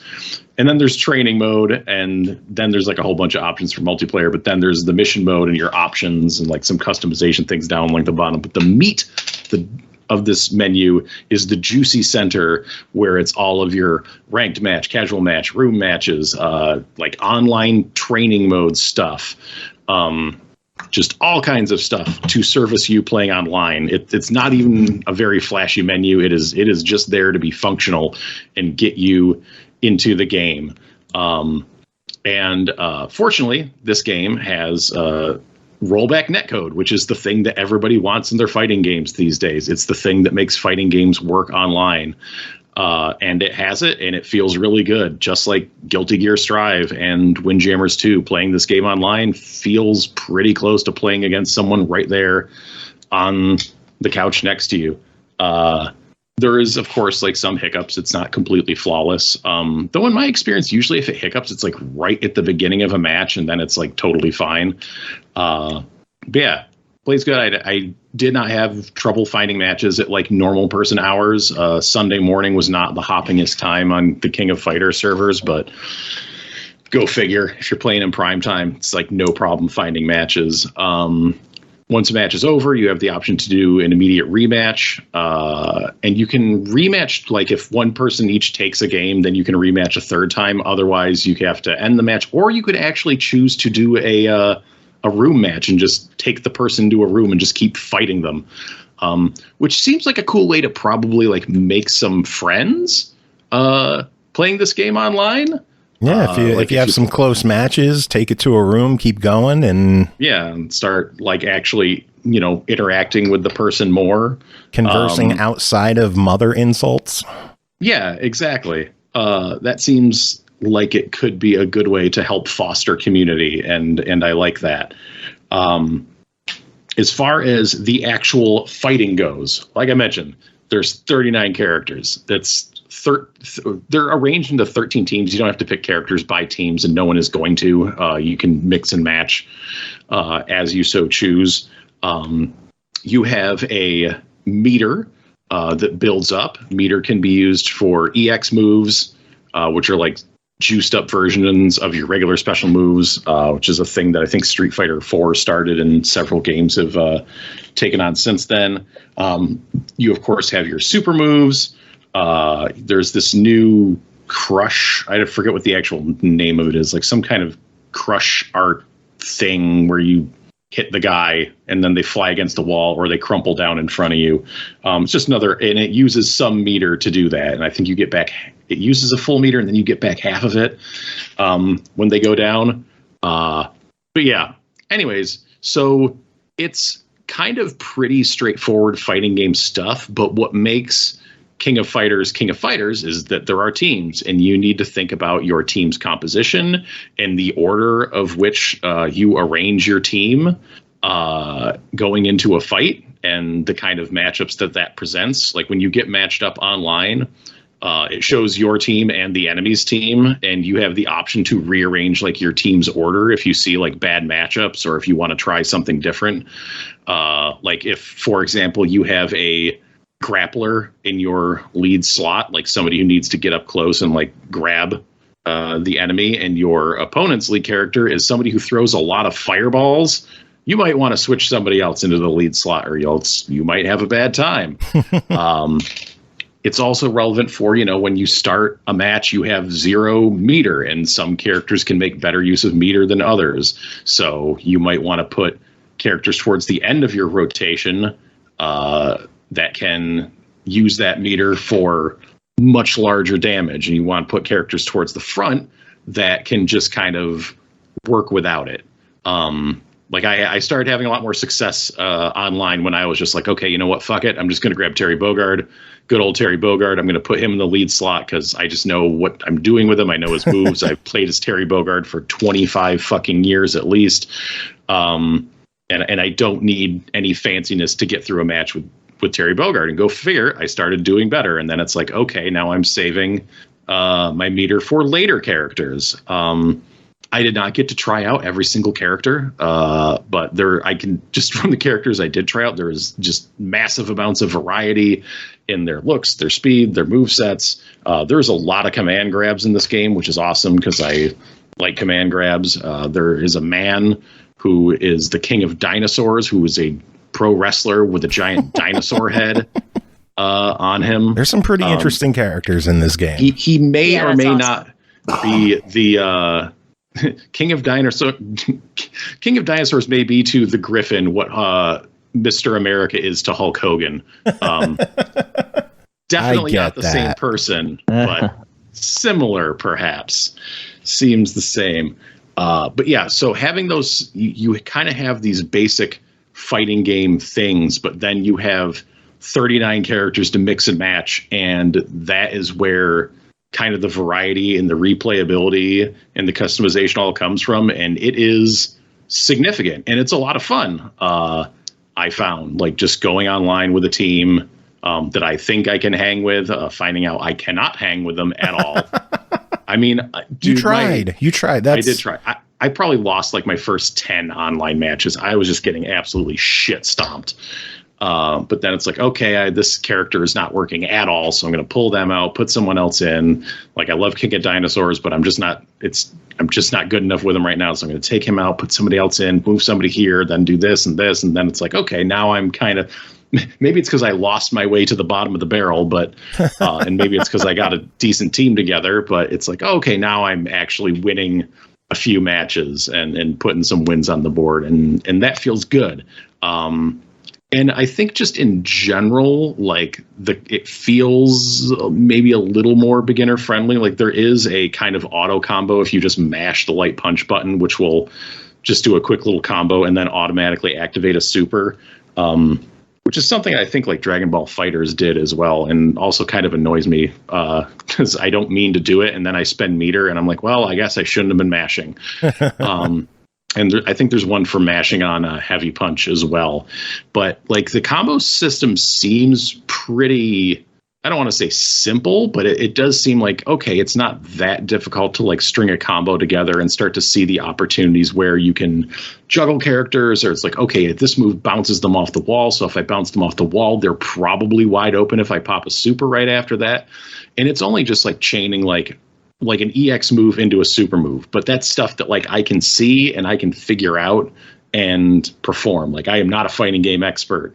I am just someone who enjoys playing them and never has enough time to actually invest to become very good in. But I can see that stuff. And especially if like you're in a more casual group of people, I think you're going to have like a fantastic time just sitting down with like all these different characters and trying things out and just going ham with the game.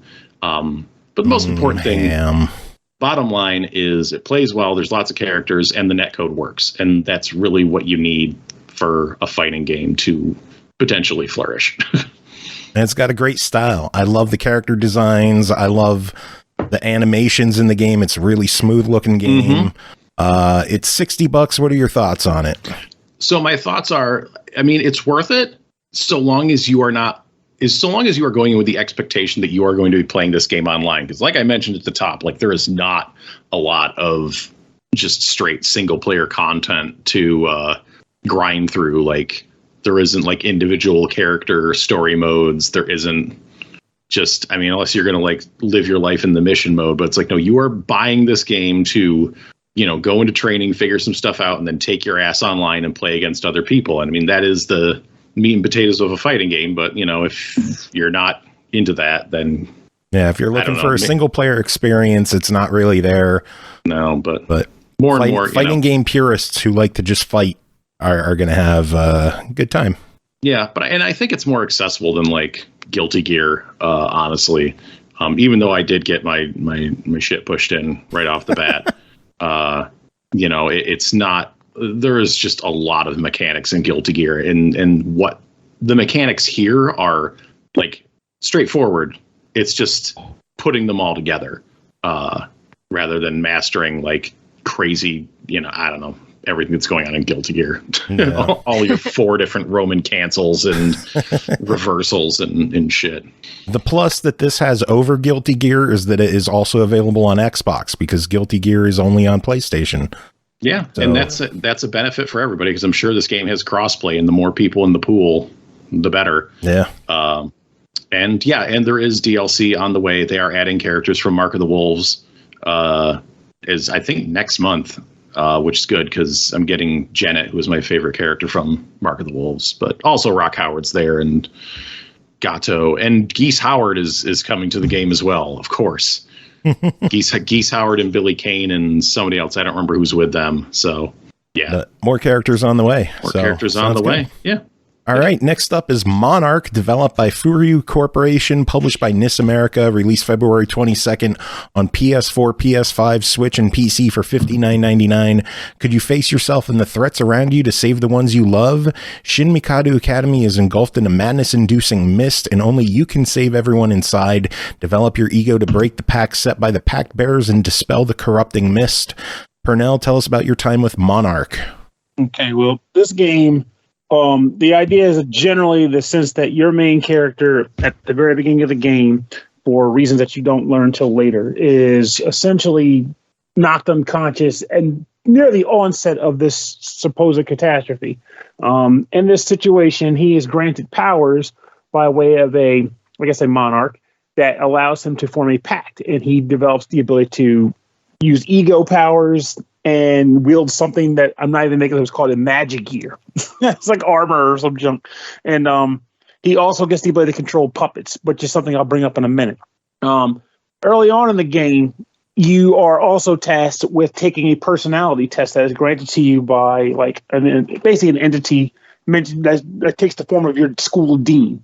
You answer a bunch of questions, and based on those questions, you'll get rated amongst the different 7 deadly sins, and depending on which one you rate the best at or the highest in, you will get one of those dolls I mentioned before. It's looks like a skeleton essentially, and it works kind of like another party member, but it doesn't have a personality or soul or anything. It does have a voice, but you don't interact with it. It's just basically there for being another party member. But once that whole thing is done and you're back in the main game, you are put into the gameplay loop of being trapped inside the school that is engulfed in a giant shield, surrounded by a giant shield so you can't get out.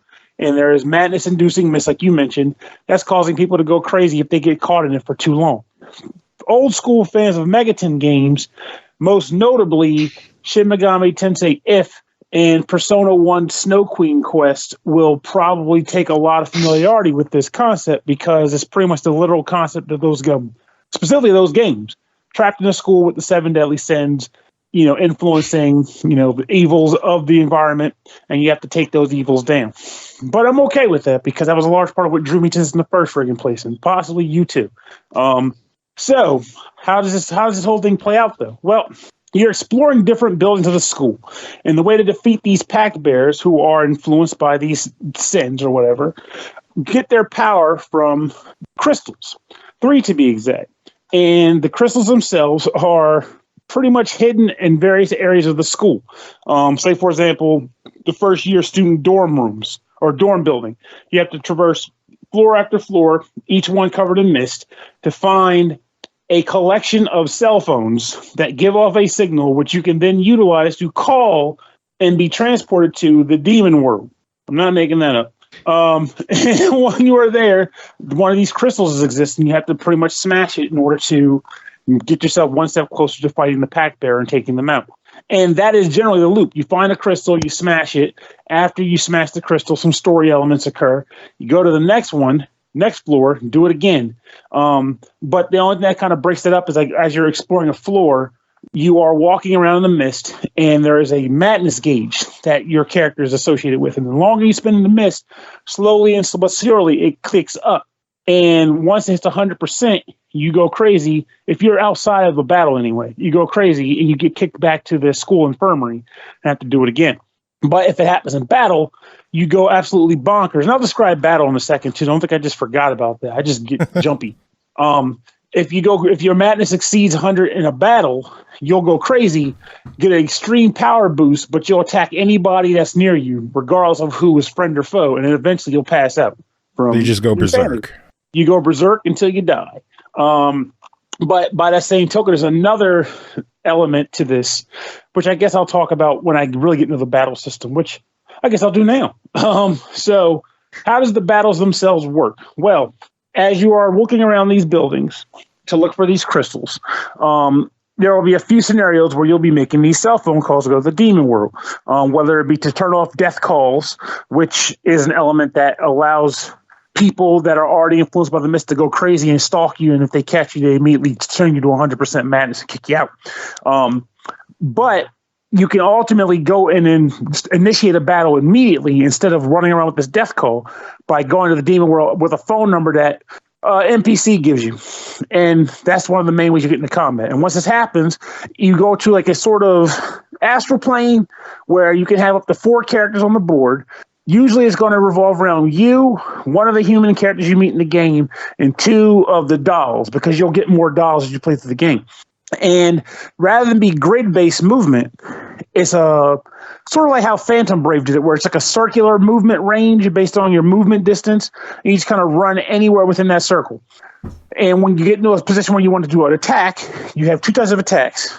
Arts, which are physical attacks that take hit points to do, or it costs you hit points to do. And authority, attacks that work, but in exchange for increasing your madness.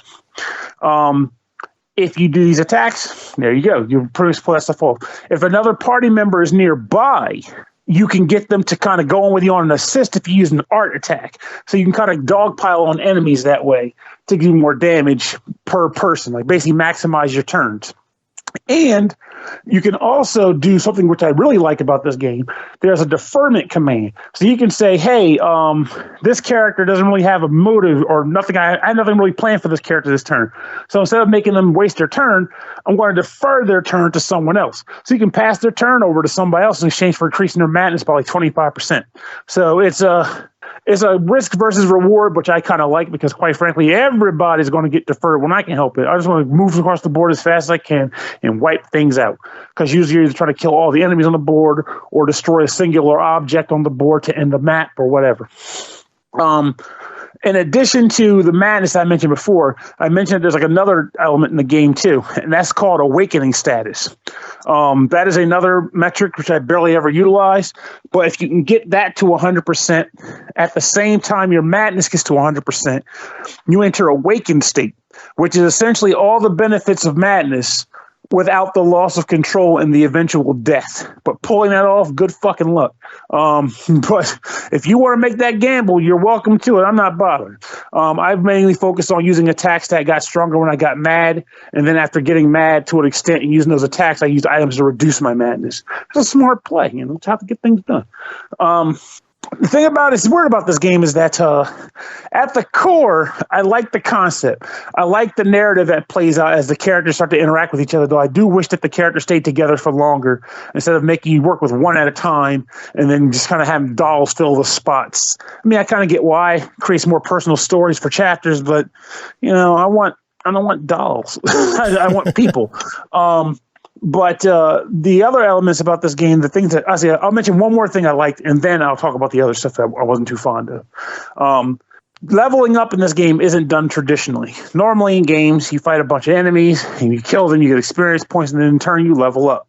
In this game, it doesn't happen. Instead, you get a spirit currency, which you earn by winning battles, and also you find it hidden across maps and junk like that. And you can spend this spirit on either items at the shop being run by the same NPC I mentioned that gives you phone numbers. And you can also spend that spirit on learning skills. Every character has a skill tree. You spend the spirit to do that. And every time you buy a skill, the character levels up. Every time you expand on a skill's ability and potential, that character levels up. So rather than worry about EXP gauges, you're instead just, banking a bunch of spirit and then go, okay, of the characters I got, what do I want to do? Who do I want to give this to in order to level them up and get their new skills? And an interesting follow-up to that is that in a lot of games with skill trees, you'll be like, well, I don't want to buy that skill because it seems pretty stupid. I'll never use it.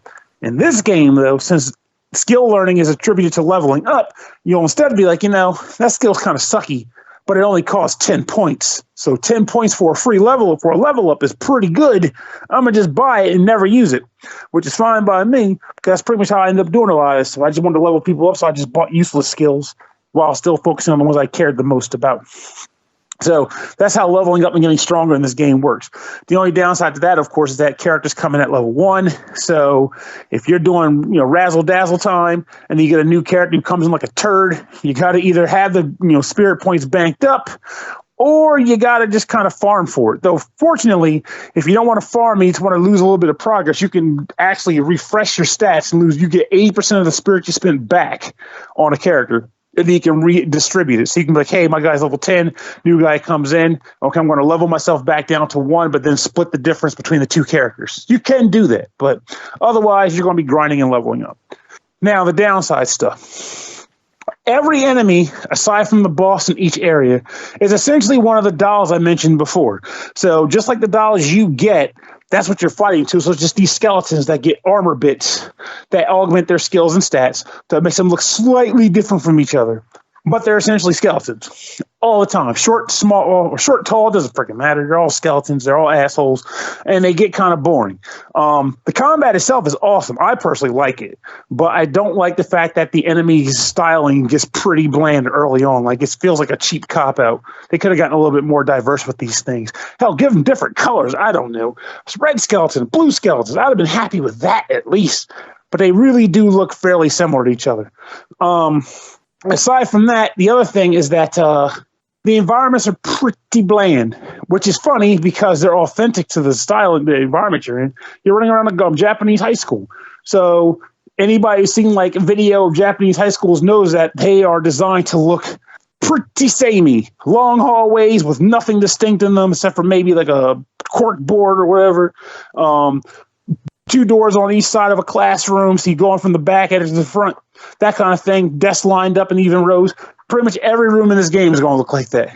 Hallway, room. And the environments get kind of bland. I mean, you'll go to a library here and there. You'll go to like a cafeteria here and there. You'll go to different rooms. But for the most part, you're just exploring the same old stuff. And that also gets kind of tired. So if you're the type of person who needs variety in your experience and the scenery and the atmosphere, look elsewhere. Even the demon world's kind of samey like that. You'll get transported over. It's just this flat surface with some wacky imagery on the outer skirts, but then where you're at is just flat surface and maybe a wall or two that you can blow up, or but nothing that really excites you. Nothing that makes you go, "Whoa, this looks really different." Icy floors, not in this game. Lava plates, not in this game. There are some objects, of course, that will augment gameplay, like healing tiles and exploding tiles. But for the most part, again, it looks very samey. All in all, I have been looking around the net because when I was originally playing, I was curious about what other people thought of this game too, and it's taken a bit of a heavy hit from the internet masses. Has it? And while people are ragging on this game in a lot of ways. I will go so far to say I don't think it's definitely not hot shit, especially in the current era where it's like there's way too many games right now popping off in this month alone. It's very hard to give this like a full on go out and get it right now. But if you're okay with the themes and the detriments that I mentioned, the samey, enemies and stuff like that, the game really isn't bad. And the themes for the narrative are actually pretty interesting too. They go hard in some of these chapters. Some pretty, not too happy-go-lucky stuff. Teen murders and suicides and no thank you. Happy stuff. All kinds of. It's rough. It gets pretty rough. But I'm okay with that. I personally prefer games that will go for the gut and everything's not just, we're going to go save the village from the orcs who ate all of our apples because apples are good and nourishing or whatever. I like games that go for the gut, and I'm okay with that. I don't know what the apple thing. Anyway, I can't stop laughing that Chris referred to this as like Jeff Dunham, the game. As what? Jeff Dunham that you're playing. Who's Jeff Dunham? The guy with the puppets. I made that joke like 40 minutes ago. I know, and I'm still laughing about it. You didn't want to interrupt Pernell. I can't interrupt Pernell. Jeff. I could have interrupted Pernell earlier when I had decided to maybe unmute to laugh at the fact that he said turd, which I'm not proud of. I'm experimenting with muting while people's reviews are going, but then you guys don't get to hear my laugh. So I'm going to record each of my LOL moments at the end of the show. Hey, if I can make someone laugh at my turd notions, I'll take it. Everybody does a little laugh at some toilet humor here and there. Yeah, we need a section at the end of every episode, just a super cut of Brooke laughing. That requires effort and editing, and I just don't have the time for that shit. Monarch is $60. What do you think, Pernell? I'd give it a personal try, though. With that in mind, I'm also going to be. This is one of those rare times where I'm going to say, because I don't want anybody coming back at me and going, "You son of a bitch." Maybe look for getting it a little cheaper. Don't get it on the full launch price or whatever. But I do feel as though there is good times to be had in this game. It's just a matter of how much you value that good time monetarily. Yeah. So at least it gets to try it. All right, works for me.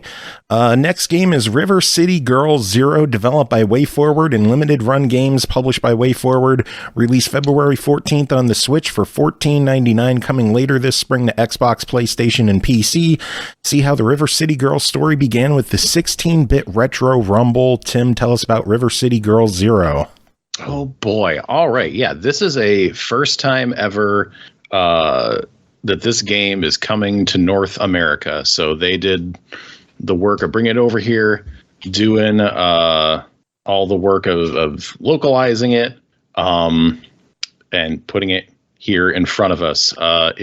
Just keep in mind that this is an old Super Nintendo game, which still I was very excited to see coming out over here because I am a massive River City fan, as you may or may not know. Yeah, I heard. Once upon a time, I heard that you liked the game. I may have liked the game a lot.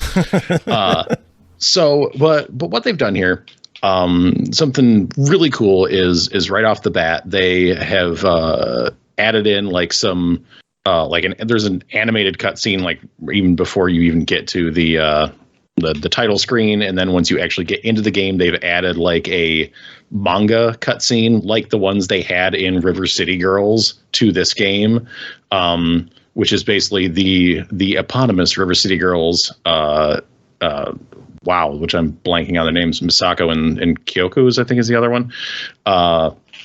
They in a very meta fashion find the old cartridge of the game that they are in, and yes, the new one does have another banger, a couple bangers, by the way. So yes, big yes on that. So yeah, and I think that's really cool that they went through this effort of like, slipping it into the evolving River City Girls canon, and tying it back into the original River City Girls game from a couple years ago. Now, as far as what they have done with the game itself, other than that, they actually have two translations that they've done. One is literal, one is more localized. I was using the new translation, the more, adapted for a North American one. I guess the more literal one has some less kind terms for women involved in it, and some more crass things when translated literally from Japanese, but they're both there, and that's good and fine and welcome. It has English and Japanese voiceover this is for the manga scenes that they added in there. And then kind of like some stuff that you tend to expect from these types of releases where it's like, okay, this game was released in 4:3, you can adjust it. So it takes on some different proportions. I used it so it's 4:3, but it fits the screens, but they do have like the native, and it's like a much smaller little screen on there. And they have it stretched to widescreen, which, I never use. It's like a CRT filter. They don't have like multiple save state slots on it. And, when you are saving the game, you just hit save and quit, and it saves it and you quit out. The original game had a password system, and the passwords do function, which I found out because I made the game like freeze. I don't know if I made it happen, but it happened. I don't think I made it happen. I think it's the game's fault. Let's go with that. Where it was like Kyoko was supposed to show up in like a little in-game story cutscene, and then the game just froze and she never appeared and the game didn't move forward. And I'm like, okay. And my only, I couldn't reload my save state. I had to actually use the password to load back up to the beginning of the fight that I just cleared. And I was like, great. Yay. Damn. So yeah, that was a weird thing. So now the game itself. So this game's not very good. No. No, it's not. It's not very good at all. And it's not really.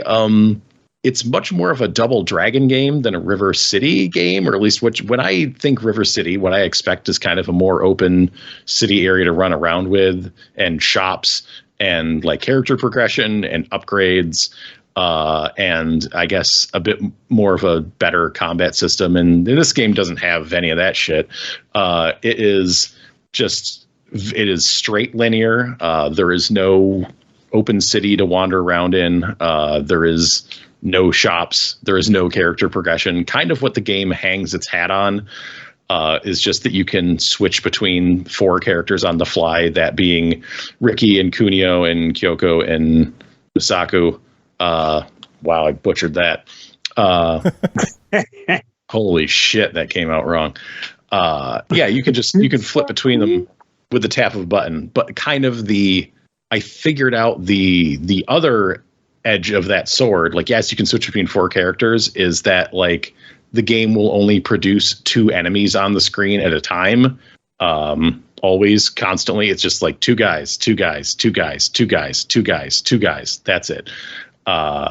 Because it can't handle more characters in memory, because it's hanging out with your entire party back there before you call them out. Your characters themselves, they do have some different movements and hitboxes. Like you have your basic punch combo, a basic kick combo. You can jump and kick. You can run. I figured out that if you hold down the block button and hit a button, like each character has specials assigned to all of the 4 face buttons, which have different properties. You have a back attack that is a straight up button. But you know, none of it feels great. It's very stiff. Like, these are taller character sprites than generally what you see in River City games. And like it's tough to like really hit a good combo on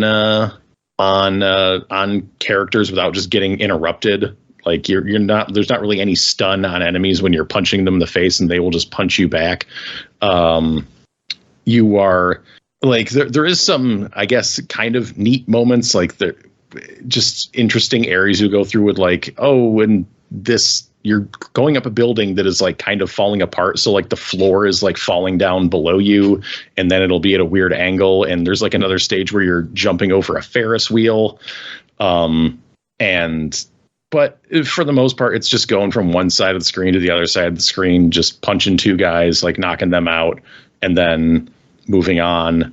There is a motorcycle, a Mode 70 motorcycle chase sequence, which is also not like great. It just none of it plays very well. I think I may have actually downloaded a ROM of this like way back in the day and like played through the initial prison fight and been like, oh, this doesn't feel that great. Maybe not this one.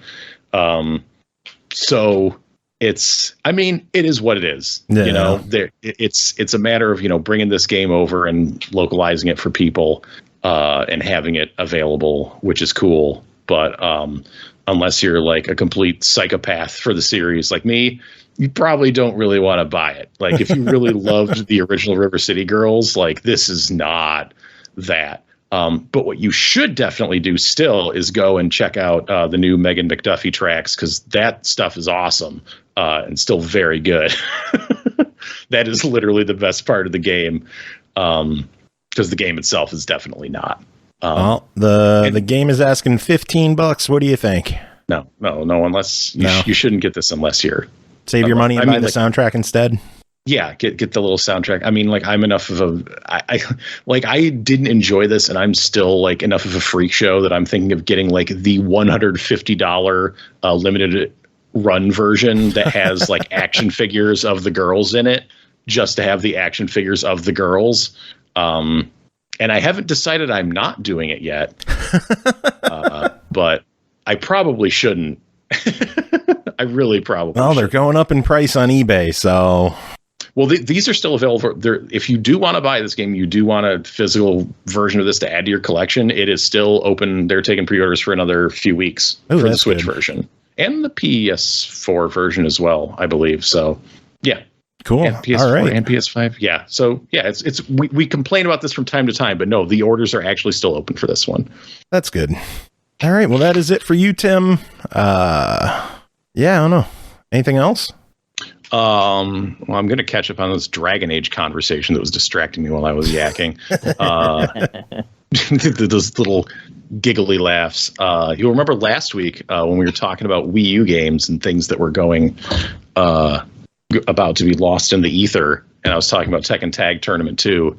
And now, just today, I received in the mail a copy of Tekken Tag Tournament 2 Wii U edition. Nice. Amazing. Which I did grab because I saw it wasn't as nearly as ungodly as expensive as it was like 6 months ago when I looked into it. I bought me a copy of Game & Wario because I was like, I don't want to be kept from having all of the WarioWares. Yeah. And that's by far the most expensive. Yeah, it is. Yes, it is. What the hell happened that game is like worth money? Why? I have no idea. Nobody cared about it. Like, yeah. Arguably, nobody still cares about it. It's just like somebody out there just like charged $150 on it for eBay at some point. Maybe it was like the only listing. So like every other person was like, "Oh, I've got that game. I'm going to charge $150 for it." Yeah. How it goes sometimes. Yeah. Pardon. All right. Well, Tim, do you have any final words? No, that was my final word. My final word is about that. That's a good one. God damn it. Night, night, Tim. Not even an excuse me. Good night. No, not even. Night. I'm gonna need this. Well, dang. Are you drunk yet, Brooke? Not yet, but I'm getting there. Are you working on it? Working on it. Gonna miss Tim though. Night, night, Tim. I'm going to need the hooch for this one. All right. Well, She drinks to forget we all do. We all do. about Tim. About Tim. Next game to talk about is Gem Wizards Tactics, developed by Keith Burgun Games, published by RedDeerGames, released February 18th on Xbox One and Switch for $12.99. Lead fantasy army and turn-based warfare with randomly generated maps and complex battle mechanics that can be combined to clash enemy in war over powerful Omni-Gem. Pernell, what is Gem Wizards Tactics? Okay, so Gem Wizards Tactics is pretty much a turn-based tactical strategy game. I was going to say RPG, but I was like, wait a minute, this isn't a damn RPG. Tactical game. So essentially the idea is that battles take place on hex grids, which I love, and I wish more companies would go back to hex grids. They're so much better than squares. But in this sense, you are tasked with pretty much on any board you play in this game. So I can just go with the general flow because the gameplay never changes. It's just scenarios.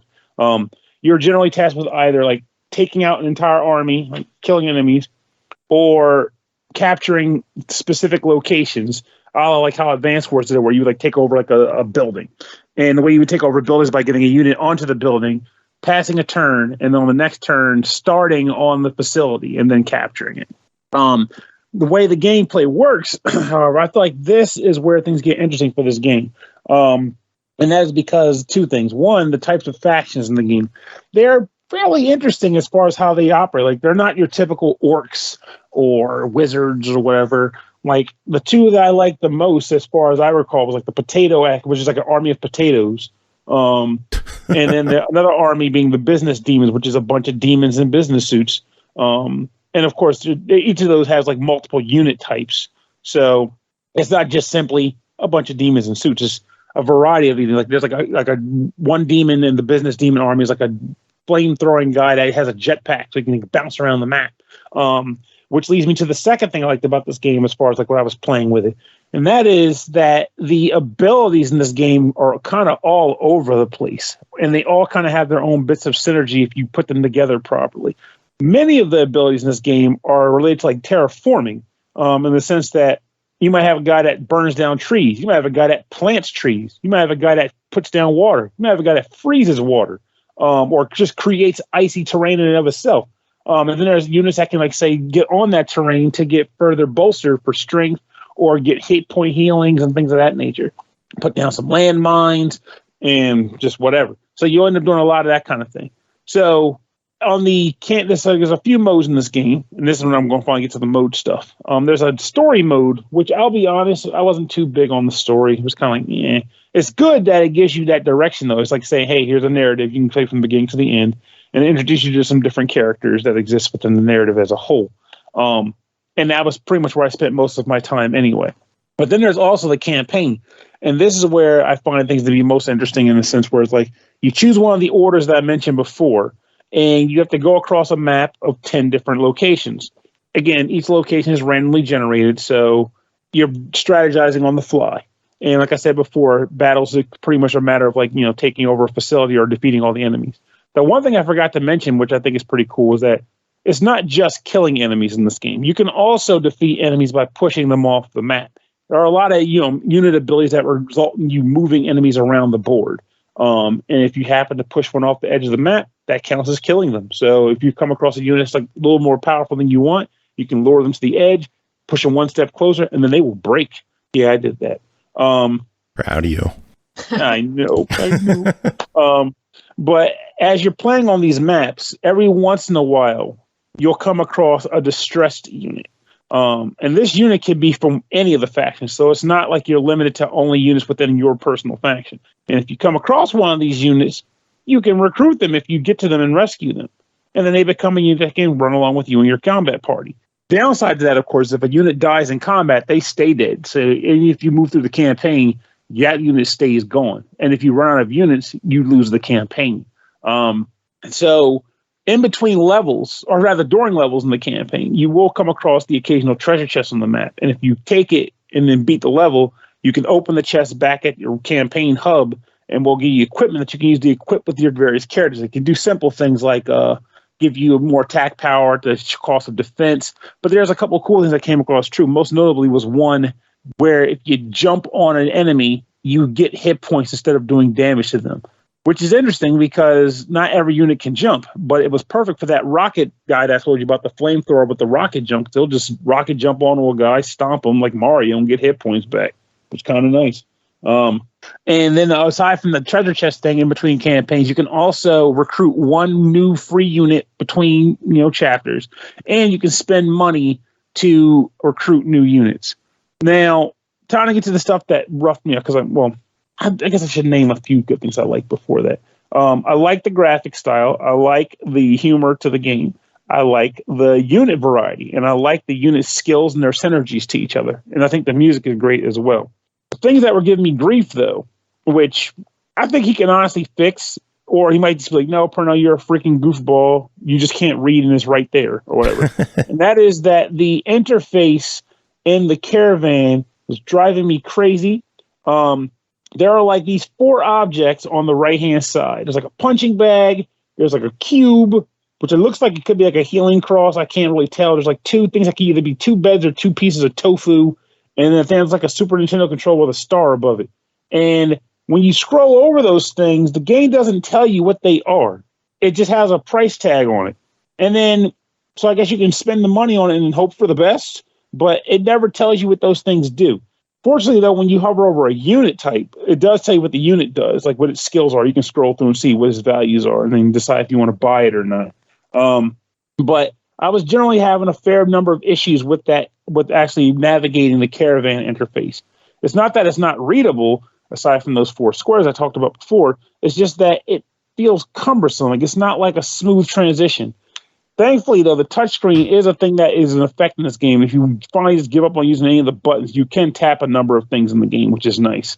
But even still, to have button option on here and not be able to properly really get around using it, it's kind of an annoyance, and I didn't like that. Yeah. In addition to that, this is where this could also be a matter of just me being old and cumbersome or whatever. But when on the maps proper, I was having, even now, for as much as I've put into the game, I have these moments where I'm like, okay, I want to move my guy, and now when he's an attack, oh crap, I got to back out because I can't make it properly transition from moving the guy to doing an attack. So it's like, you know what I'm talking about. Like if you play Final Fantasy Tactics, because I'm naming that because like the granddaddy that everyone knows. It's a very smooth flow of moving a guy into position, selecting an ability, using the ability, switching between guys, doing it over and over. Like even from the moment I bought that game and booted it up, I had no issue determining how to do things. I didn't even need a tutorial. It was like, okay, there's like move guys, menus, whatever. Something about this game, because it has you jumping between the thumbstick, the crosspad buttons, and then the triggers, which are okay. The triggers are for jumping between units. I like that. That's how it should always be. But something about how you transition between making moves and setting actions and stuff like that, it just never quite gelled with me. And that could be a me problem, not a world problem. But I wanted to point that out again. Maybe the guys listening, he's like, Pernell, you seem to like the rest of the games. So here's the niggling that you can resolve, and you'll be fine with this part here. But for me, that gave me a lot of crap. Some people might feel conflicted with the fact that the maps aren't static, because when a map is static, you can develop a strategy for a board or whatever. But in this game, everything's random. So you're kind of coming in, blind, and you just got to make the best out of what you get, which isn't a bad thing. I feel like that's fucking tactical. Here's the map, work with it. But I know some people aren't too fond of it, so I needed to point that out. All in all, I genuinely do feel like the game is decent. Like, it's not a bad game. And if anybody listened to my review and was like, he hates that game, were you listening to what I was saying? Because I don't think it's a bad game. I just have some niggling gripes with the interface and the utilization of it. But I love the unit designs. I love the unit attacks and abilities. I love the fact that you can rank up by doing a number of different little tasks to unlock like new classes for the campaign mode. And there's a fair number of campaign classes too. So you can come back and forth and kind of have like new, starting regimens to kind of play around with and have fun with. It's just knowing the fact that everything's random and you're just kind of working with whatever RNG is in place for your particular run through the campaign. But it's a decent game, and I can honestly recommend people play it. All right. Well, we got to talk price on this one. I initially said it was $12.99, and it is $12.99 on the Switch. On Xbox, it's $6.99. Whoa! Damn. Yeah, well, but on top of that, it's on sale. It's on sale on Xbox for $5.59. It's on sale on the Switch right now for $1.99. Jesus. If you're hearing this and the sale's still running, buy it. Definitely buy it. That is a legit buy. I mean, what I got, this is totally worth both of those prices. No question about that. If you are coming at it with the full price tag on the Switch, it might be more of a try in that regard. But at the prices you just named to me, there's literally no reason not to buy it. It was on my wish list already. I was planning to buy it myself when the game became available. It just happened to be coincidental that a review code came through to me. But honestly, I think the game is a solid, at least try it. But with the prices you named, buy the damn thing. It's worth it. Cool. All right. Next game is Time Rift, developed by Lightshards, published by Abiding Bridge and IndieArk, released February 17th on Steam for $9.99. Time Rift is a fast-paced puzzle shooter. You're a hacker turned security tester, but your skills will only get you so far. To take down global megacorp Vaultco, you'll have to manipulate the flow of time. Chris, tell us about your time with Time Rift. Oh, perfect. Yeah, I know. It's terrible. That's okay. We're all about puns and wordplay today. So, Time Rift. So this is a game that is functionally a puzzle shooter. But it's kind of like its own thing. I mean, it's very definitely like a puzzle game. So the idea behind it is that you are a hacksaw, to borrow the language of the 90s. And I was trying to remember a fancy word, but I couldn't do it. And thank you. It was no, I'm gonna get distracted by trying to think of that word.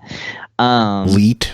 No, Leet well, yes, hacksaw. that is part of it. The I want to say purview, but it's not that. It's not purview. Parlance, the parlance of the 90s. Yes. All right, review over. No.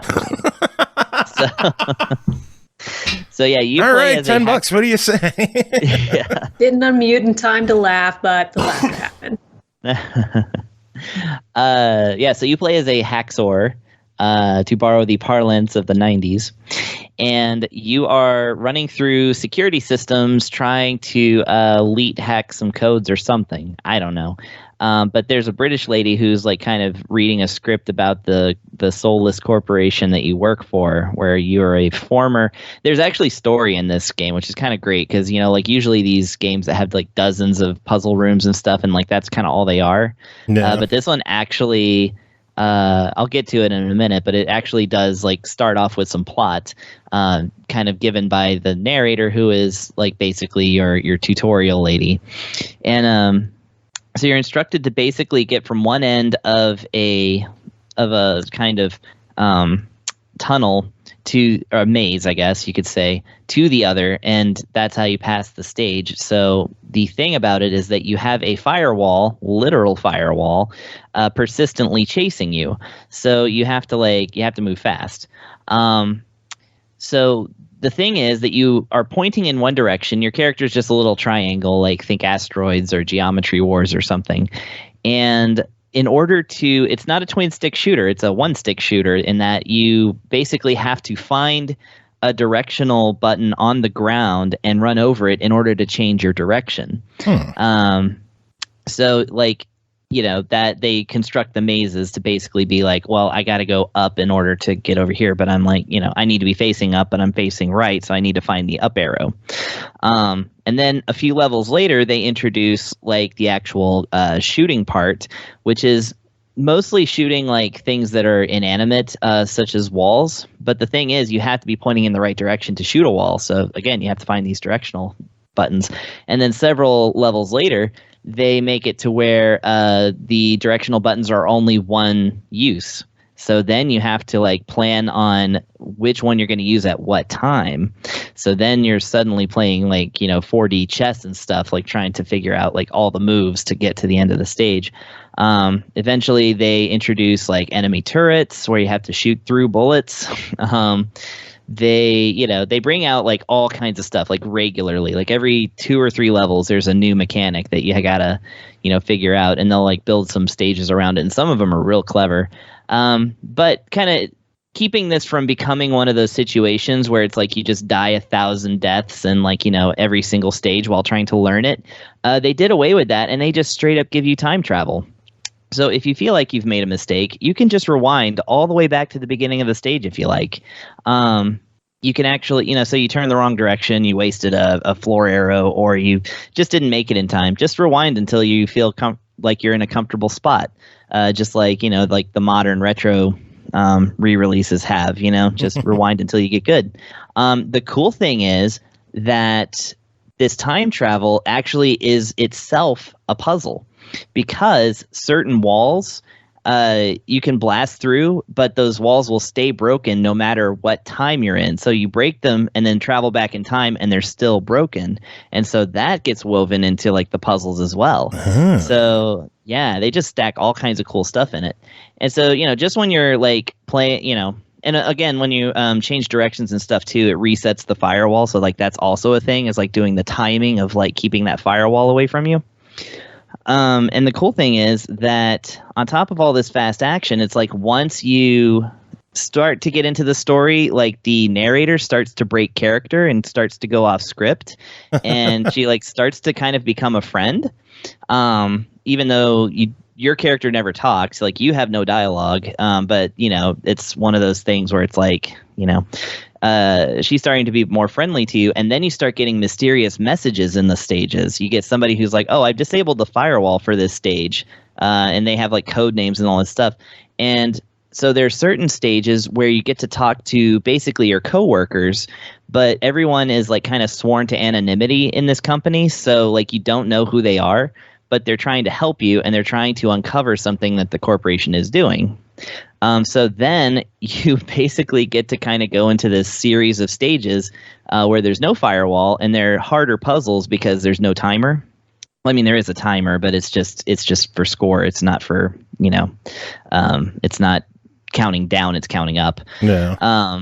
But like you get to go through these other levels that are also puzzles where just on straight up on the floor, you get like text messages from like your coworkers and stuff, like kind of, you know, basically like kind of going all clandestine and like, you know, secret about like about everything. And so yeah, like, you know, many levels into this game, like this plot starts happening, and you're like, oh wow, this is actually a lot deeper than just trying to get my little triangle through the place. And yeah, so it was a really interesting ride that I was not expecting when I first started playing it. I was like, oh, this is just going to be like 100 floors or whatever, and I'm just gonna play it until it's too hard, and then I'm gonna stop playing it.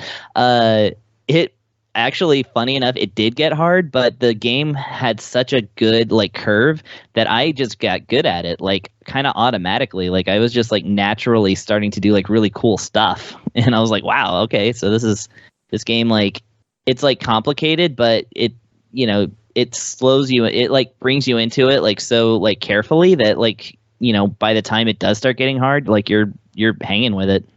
So I really appreciate that. Not often you see a game with a really solid difficulty curve. Usually it's all over the place, but sounds like this one just really nails it.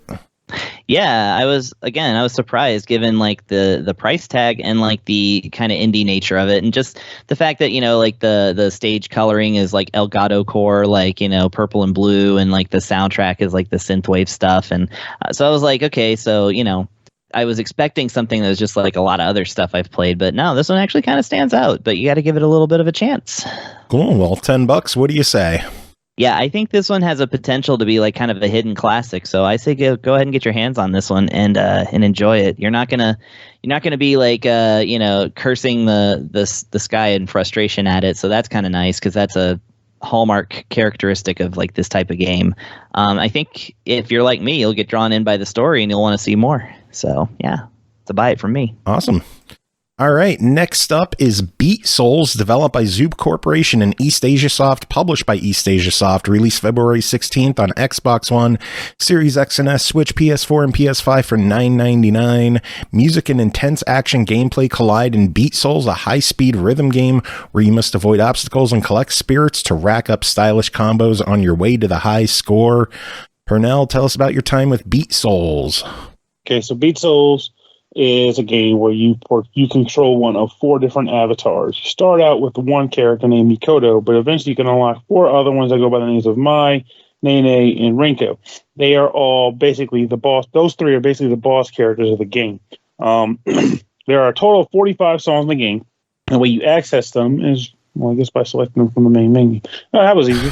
But once you select a stage and you enter the gameplay mechanic, the main beat is that music is playing at a certain BPM, and as the board is scrolling, because you're at the bottom of the screen and the board is scrolling towards you, and as the board is scrolling, you have 2 souls, one on the left side of your body and one on the right side of your body. And you are, and the base of the souls are like of the yellow color. You are maneuvering this character with the 2 souls surrounding them across 5 different lanes. And as the screen is scrolling, a few things will show up in your peripheral view that you have to either avoid or collect. They are purple walls, and those will definitely need to be avoided. Walk around them or step around them so that when the screen scrolls, they scroll past you, you can cut back around them. In addition to that, there are these little like chompy teeth on the floor. When you see those, you want to jump over those by pressing the jump button. Then lastly, there are actual souls. Beat Souls. I said the name of the game. It's right there. What those are is that's how you pretty much score your points, because you need to make it so that when the screen scrolls by, the 2 souls that are on your sides actually overlap the souls that are scrolling past you. If you press no additional buttons, it's one to your left and one to your right. So if you see 2 that are positioned that way, you want to make your character be in the middle lane between the 2, so you collect them together. If they are both on the same side of your character, you can press the right bumper or left bumper to move both spirits to that side of the screen, so that you can pretty much grab them in that manner. And then in addition, sometimes the spirits aren't or yellow, sometimes they're blue. And there's a button that you can press to turn the spirits from yellow to blue. And then you want to make sure that the blue spirits overlap the yellow ones. So dodge, jump, grab, pass left to right, and change the color to grab.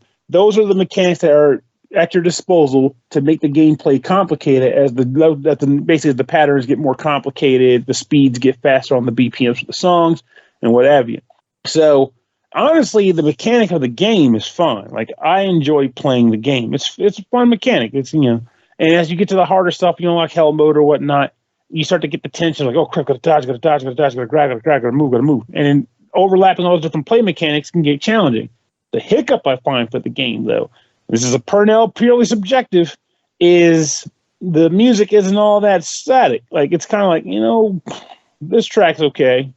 Like, passable track, this one, but nothing that really goes, yeah, this is what I'm here for. And all but like 2 of the tracks are composed by the same artist too, so it's a running game. And if you don't like some of their stuff, you probably don't like all their stuff. But I mean, it's a mixed bag on the actual music tracks. And also, I mean, being a rhythm game, I don't really quite. I mean, this is coming from a guy who plays like pop music and Guitar Freaks and heck Rock Band and all that. But the notes or the rhythm isn't quite there. And what I mean by that is like, yeah, there's music playing. Yeah, you're stepping and moving. But I would be remiss to say that I'm moving to the beat of the song and picking up beat souls in tune with the beat. And maybe ZooCorp is hearing this and going, well, yeah, we never intended for the music to correlate with the steps. It's just music playing over your dude running. And that's fine. It's cool if you want to do that. I'm just saying, when I hear rhythm game, I think I'm doing something to the beat. And in this, I just feel more like the only thing that the song is influencing is the BPM. And then the notes are just the notes. They're just there to dodge or whatever. No. But that's not to say the game is bad. I enjoy going through the levels and getting my normal, then my hard, and feeling like, yeah, I got that perfect combo. And it does get challenging. The game isn't always easy. Heck, honestly, once you start getting past like difficulty 6 or 7, the challenge starts to show up. And I kind of appreciate that, mostly because if you're playing a rhythm game anyway, you're going for full combos. You're not just going for passables. So if you get passables on a level that's tough, you're proud, but you'll always come back for a full combo. That's just the nature of the beast. That's what we do. But I do wish that there was a little bit more variety in the composer. I do wish the music really resonated with me more, as opposed to the few tracks that did. But that doesn't make the game a bad one. It just means that the music wasn't quite up to stuff with me. But the gameplay is still enjoyable, and there's 45 levels with varying difficulties in a whole mode to make it doubly difficult that is available to you to just kind of ramp it up on yourself. So there's gameplay here. Just a matter of how much the music matters to you while you're doing it. Well, it's $10. What do you think? Try it. If it goes on sale for $5, give it a buy. Sounds like this is something that they just needed more variety with composers.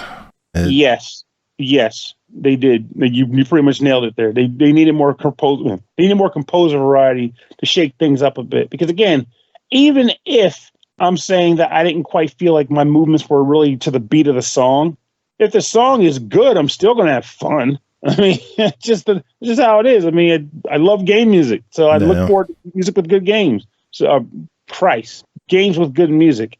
I'm drunk, but I'm not. I need an excuse. Brooke's drunk. Oh, I wish I was drunk. I'm gonna get started on that.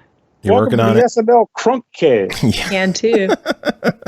Oh, man. All right. Zoo Corporation's been busy because they got another game to talk about. That is Pretty Girl Speed, developed and published by Zoo Corporation. Released February 24th on Steam for $4.99. An easy-to-play, fast-paced game. Here comes the Speed card game. Quickly put out the cards that connect sequentially to the numbers on the table, and when all your cards are gone first, you win. Play a serious game with pretty girls and aim for the speed throne. Chris, tell us about Pretty Girl Speed.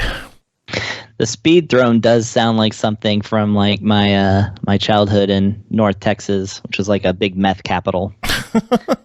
Anyway, yeah, so Pretty Girls Speed. So this is the newest in the Pretty Girls series, which is a rather tame, like kind of high quality take on like certain like kind of games and stuff like that you just want to play if you want to enjoy like just a standard game with like some anime ladies, and I do. I always enjoy these. So yeah, this one incorporates the card game Speed, and because this would not be a very long review, otherwise I'm going to describe what Speed is. So Speed is one of those kind of games that you can learn in 5 minutes if you have a deck of cards and you're bored. You place 2 cards down, and 2 players draw out 4 cards, and the idea is to basically so let's say there's a 3 is one of those cards that's face up. Well, if you've got a 4 or if you've got a 2, you can then play that card and then draw another. But once that 3 is now a 4, let's say you put it down a 4, now you can put a 5 on there or a 3 again to get rid of another card. As long as you got a card that's on one side of that other card, ace being the loop around, connected to kings and 2s, then basically the deal is to get your card down as fast as you can, because if the other person has the same card and they play it before you, then you miss it and you have to go for the next number.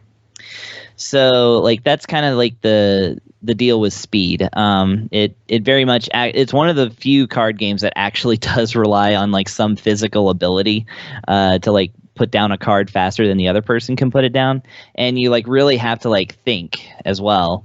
You know, because you just constantly got these numbers that are changing constantly, like, you know, when you're trying to play it. And so yeah, this game is simply just playing that game against 10 different girls. Unlike the other games, there's not like different tiers where you get to see them in different costumes if you win. As far as I could tell, there was no real like costume change element of this. It's just like if you beat one of them, then you get to move on to the next one. And if you beat all of them, then what you can do then is try to beat your time, or you can play the challenge mode, which is just 100 sequential levels and see how far you can go. So yeah, that is the game. Once again, the music's good. The actual gameplay is really good because honestly, I don't like playing Speed. Mentally, I'm good at it. I just don't like the physical aspect of like slamming down cards like as fast as I can. It's fun against certain people, I guess. I like this version of Solitaire. The competitive Speed, I'm not as big a fan of, but I like the Solitaire mode. That's just, you know, I forget the name of it, but. Oh yeah, I forgot it too. It's in 3D Solitaire. If anyone has that game, I know that was like the main game that we had for the longest time, but it's in there. Yeah. So yeah, that's another way of playing it and stuff. But I mean, I just mean like the real card game. So I like playing it in a computer version, and it was pretty fun. The challenge is real legit too. You know, I could accuse some of these games of being a little on the easy side, but this one, some of these girls were real fast, and they ate my lunch for sure. Aki wishes these girls were really fast. Oh. Wait, wasn't she like? Oh. I wasn't reading the chat because it's always too distracting when I. Aki's mad that there's no nudity in the game. Yes, that is very true, and that is a point that I feel I must make. It's fan service, but it's not adult. You know, I don't even know if it's fan service. I think it's just there's large boobs. A certain shape. There are significantly large breasts. Yes, in the preview images for this game. That is fan service. No, and all throughout. That is not false advertising for sure. There are boobs. I just I don't know. Like if a girl of a certain shape is just wearing a costume that is not like. That's not really anything. Like, I don't know if that's fan service, but maybe I just don't know my anime tropes that well. I say if the boob is larger than the head, it's fan service. That's a fair rule of thumb. That's cool. I like that. I mean, I'll concede to that point. And, all right, so $5. What do you say? Yeah, $5. It's a fun game of Speed. Again, if you like the anime girls, it's a bonus, but not the main feature. All right. Next up is Moto Rotor MC, developed by Masaya Games and Shinyuden, published by Ratalaika Games, released February 25th on Xbox One, Series X and S, Switch, PS4, and PS5 for $6.99.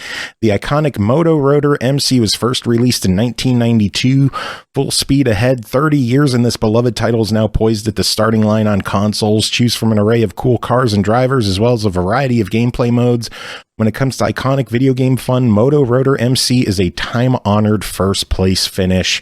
Pernell, how is Moto Rotor MC? Okay, if you're listening to this, Ratalaika, I got to tell you right now, please let me know if I'm missing something, because I read the game's description, and I've been playing the game. I don't know where you choose a car. I don't know where you choose a driver. It doesn't exist. Anyway, get that out the way. Now, Moto Rotor, honestly, I have a nice bit of an affinity to Moto Rotor. If you were listening to the beginning of the episode, you heard me mention that I owned a Turbo Duo back in the day, or still do. And one of the games I owned for that Turbo Duo was the original Moto Rotor, which, even though a lot of people claim it's not good, those people are dumb. The game is fun. The only thing that sucked about it is that it had like a weird like scrolling catch-up thing. But again, the game was from the 80s. Get over it. But apparently, I didn't realize that game had sequels, one being Moto Rotor 2, and then also this game, which I didn't know existed until Joe said, "Hey, you want to review this game?" And I was like, "Wow, this exists. Interesting." So I am now able to play it. And here are my thoughts on it. The best way to describe Moto Rotor RC is to say, I want to say RC because like remote cars. But it's not MC. MC, Hammer going to smack Maybe them up. Maybe it's motorized cars? Mini cars? Mini cars. There we go. I'll go with that. The best way to describe this game is to compare it to an old classic game called Super Sprint, which was in the arcade and also on the NES.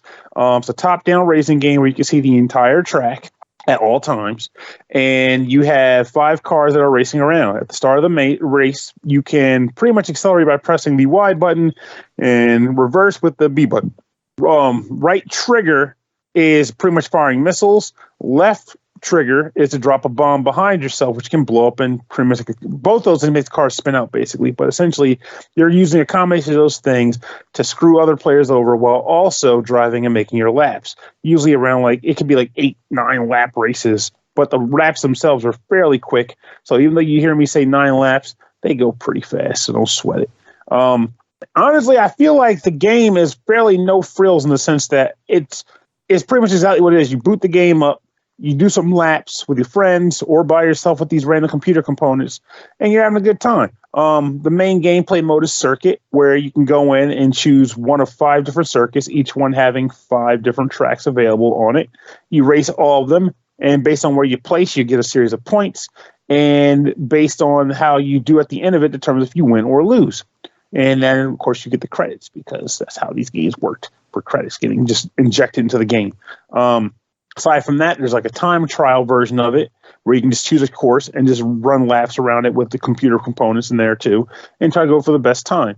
There's no Make mode, which is essentially 4 different soccer ball tracks where you can either do 1v1 or 2v2, and you're trying to drive the soccer ball into the opposing goal for points. That's Rocket League. Rocket League before Rocket League, but without the stunts. The thing about this game that threw me off, and I admit I'm comparing it to a game that many people don't even know friggin' exists, is that this is the 3rd game in the Moto Rotor series. And you can't upgrade your car in any way, shape, or form. Like Moto Rotor, you could take money that you would win from winning races, and you could buy upgrades to your car that increase, you buy a new engine for speed or tires for traction, that kind of stuff. And in this game, there's nothing like that between the races. It's just race, win, race, win, race, win. And the reason why I feel like I can make that comparison, aside from just the fact that the original Moto Rotor had it, is the fact that Super Sprint also did it. Though it was a more simple form of just collecting wrenches and then upgrading your stats with the wrenches. But this game is literally just drive your car and win a race. Simplifies things more, I give that, so it's not a big deal. It's just I wish there was more meat to this bone.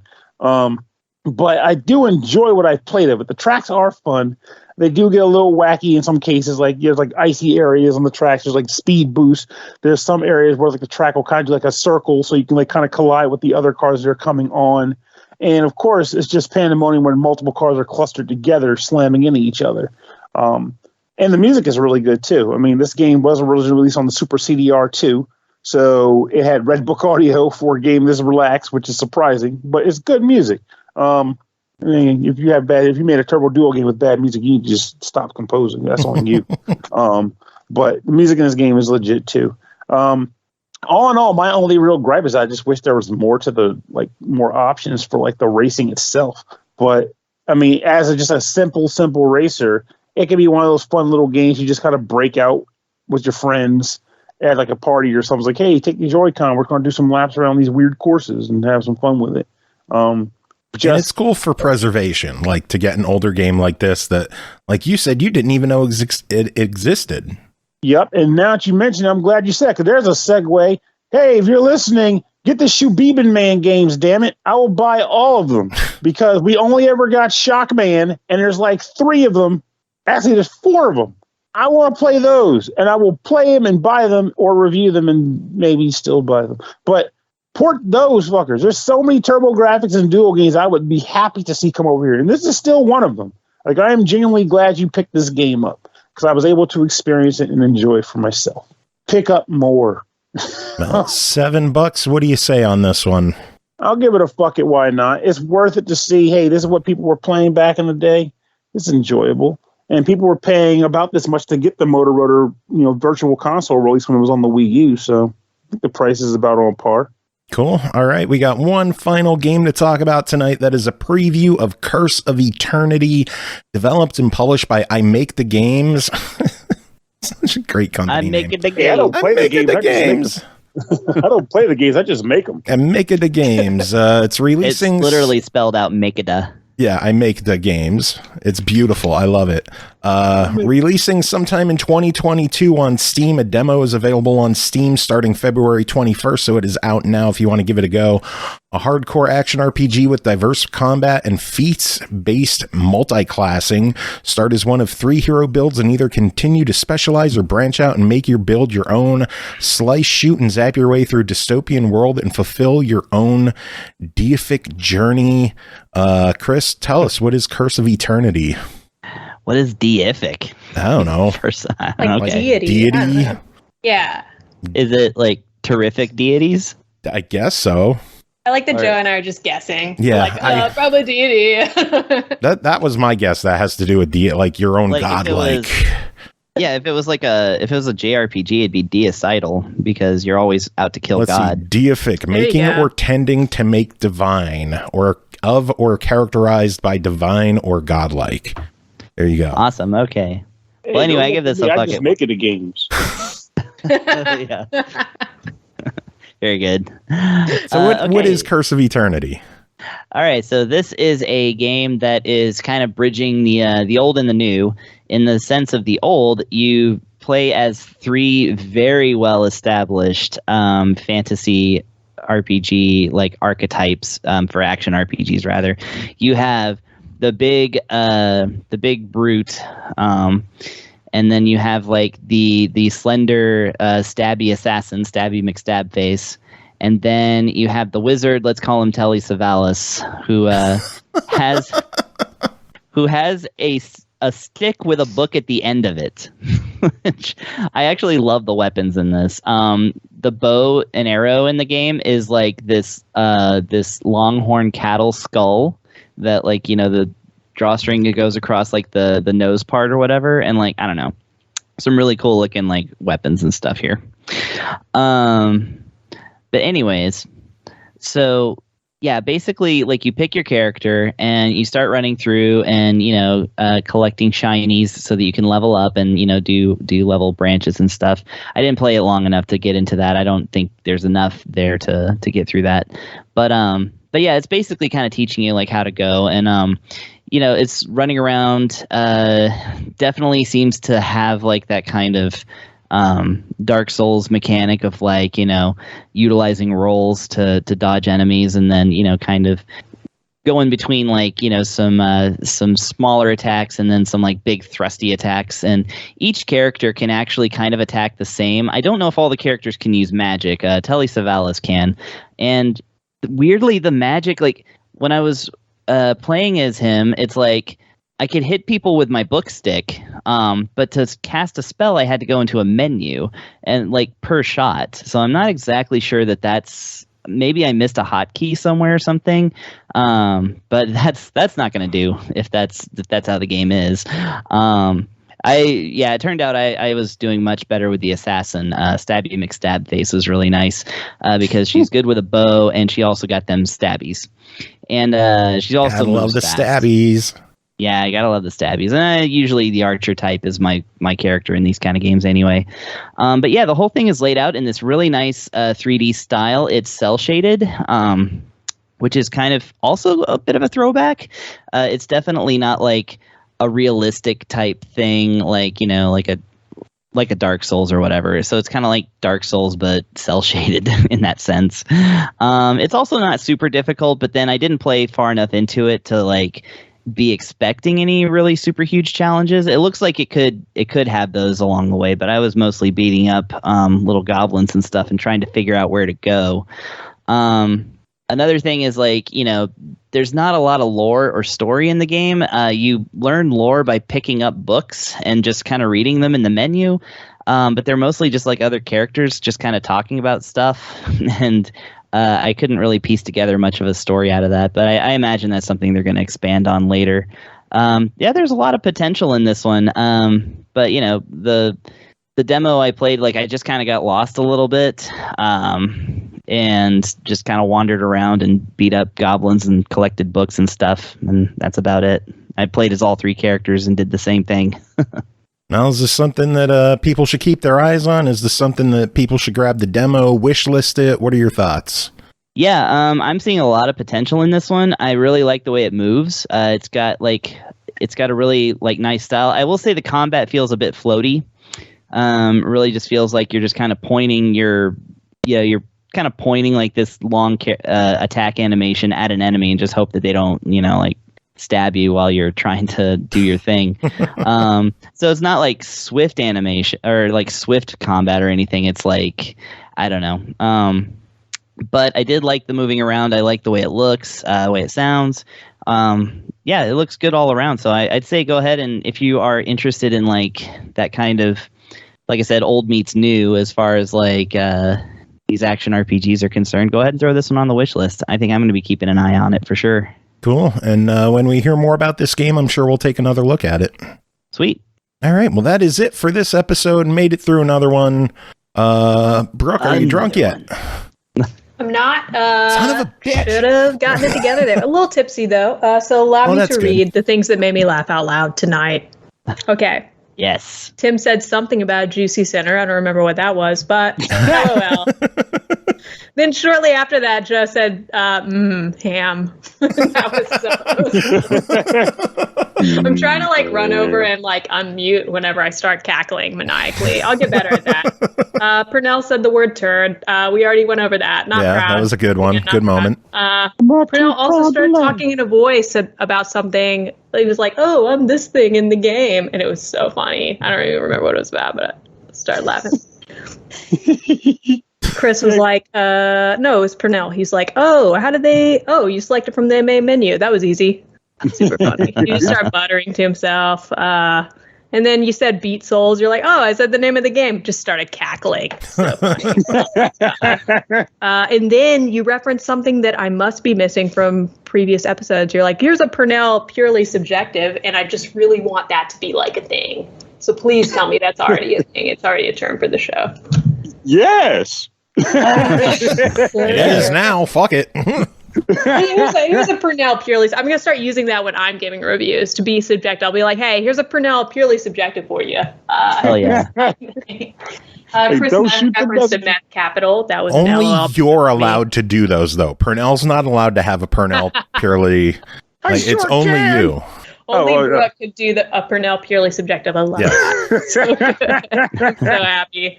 I had to do it to myself. Like, oh my God. Chris was like, the stabbies, and Joe was like, gotta love the stabbies. And that's it. Those are all my LOL moments that I didn't unmute in time for. I'm glad we entertained you tonight. Good. So glad I joined. We've missed you, Brooke. It's been a dark time without you, and now our beacon of sunshine is back. Oh my God, I'm gonna cry. Yeah, I missed y'all too. Somehow. You know what I noticed the other day? So I was at Chris's show on Twitch for the Super High Tops. And, I haven't hung out on Twitch a lot, so I didn't understand that you get like custom reactions when you sub to a specific channel. I just am not the most experienced Twitch user. So I had no idea. And then I just wanted to like start crying with my reactions. And I noticed there was not an SML cry reaction. I'm going to ask that we do some kind of SML react that is like someone weeping, someone crying. That would be so great. I mean, we have 6 cats. But is one of them crying or weeping or sobbing? But one is spread Thank eagle. You. I mean, look at this. Like, my friend has only like 3 emotes, and one of them is Cubo. Oh, that's so good. I recently subbed to, I can't remember his name, but David Piano? Yes. Okay. Now I got his last name is Piano? Good. Oh my God, Pernell. That joke was just popping off that night. Oh my God. We got David Piano on piano. You got redundant there. No, that's his last name. What? People were like, do you think he was pressured to go into music because his last name was Piano? And I was just like losing it. I wanted to go into stunt car driving, but just didn't quite work. Carnage saying that my Piddles emote looks like it could cry. All I have to do is Photoshop some tears on Piddles, and we'll have a crying kitty. Let's do it. I'm going to learn how to use Photoshop, and I'm going to take this up. Sweet. All right. Well, that is it for this episode. We made it through another one. I have crying Batman. Hell yeah. My parents! Oh my god. I would have ended it there, but I have to send another thanks to Eduardo at Eclipse Games for coming on and chatting with us about Super Toy Cars. I have to get the plug out of the way. Now do the parents thing. Oh my god. Okay, that was my biggest laugh I've had on this show. That was so. I'm like, a tear is coming out of my eye right now. That was, Like Batman.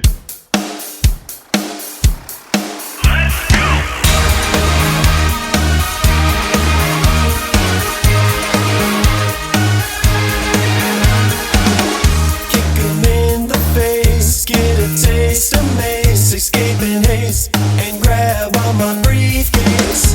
Then I set ablaze, leave without a trace, start a chase, and enter into hyperspace. Escape my disgrace, displace my face, someplace to waste and play an ace. That's when I saw her by the fireplace. There's something very special about you. It's so true. When I wake up with you, noticing me not there. And don't you try to follow me, I'll get away so sneakily. See, disappearing is my art, and my pen and shoots poison darts. I can use my laser watch with one hand while I drink my scotch. I've also got a grappling hook, I'll swing away before you look. And don't you try to follow me, I'll get away so sneakily. See, disappearing is my art, and my pen and shoots poison darts. I can use my laser watch with one hand while I drink my scotch. I've also got a grappling hook, I'll swing away before you look.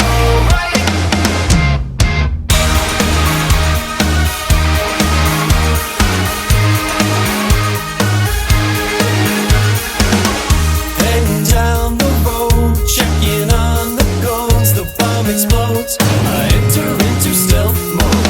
Escape my disgrace, displace my face, someplace to waste and play an ace. That's when I saw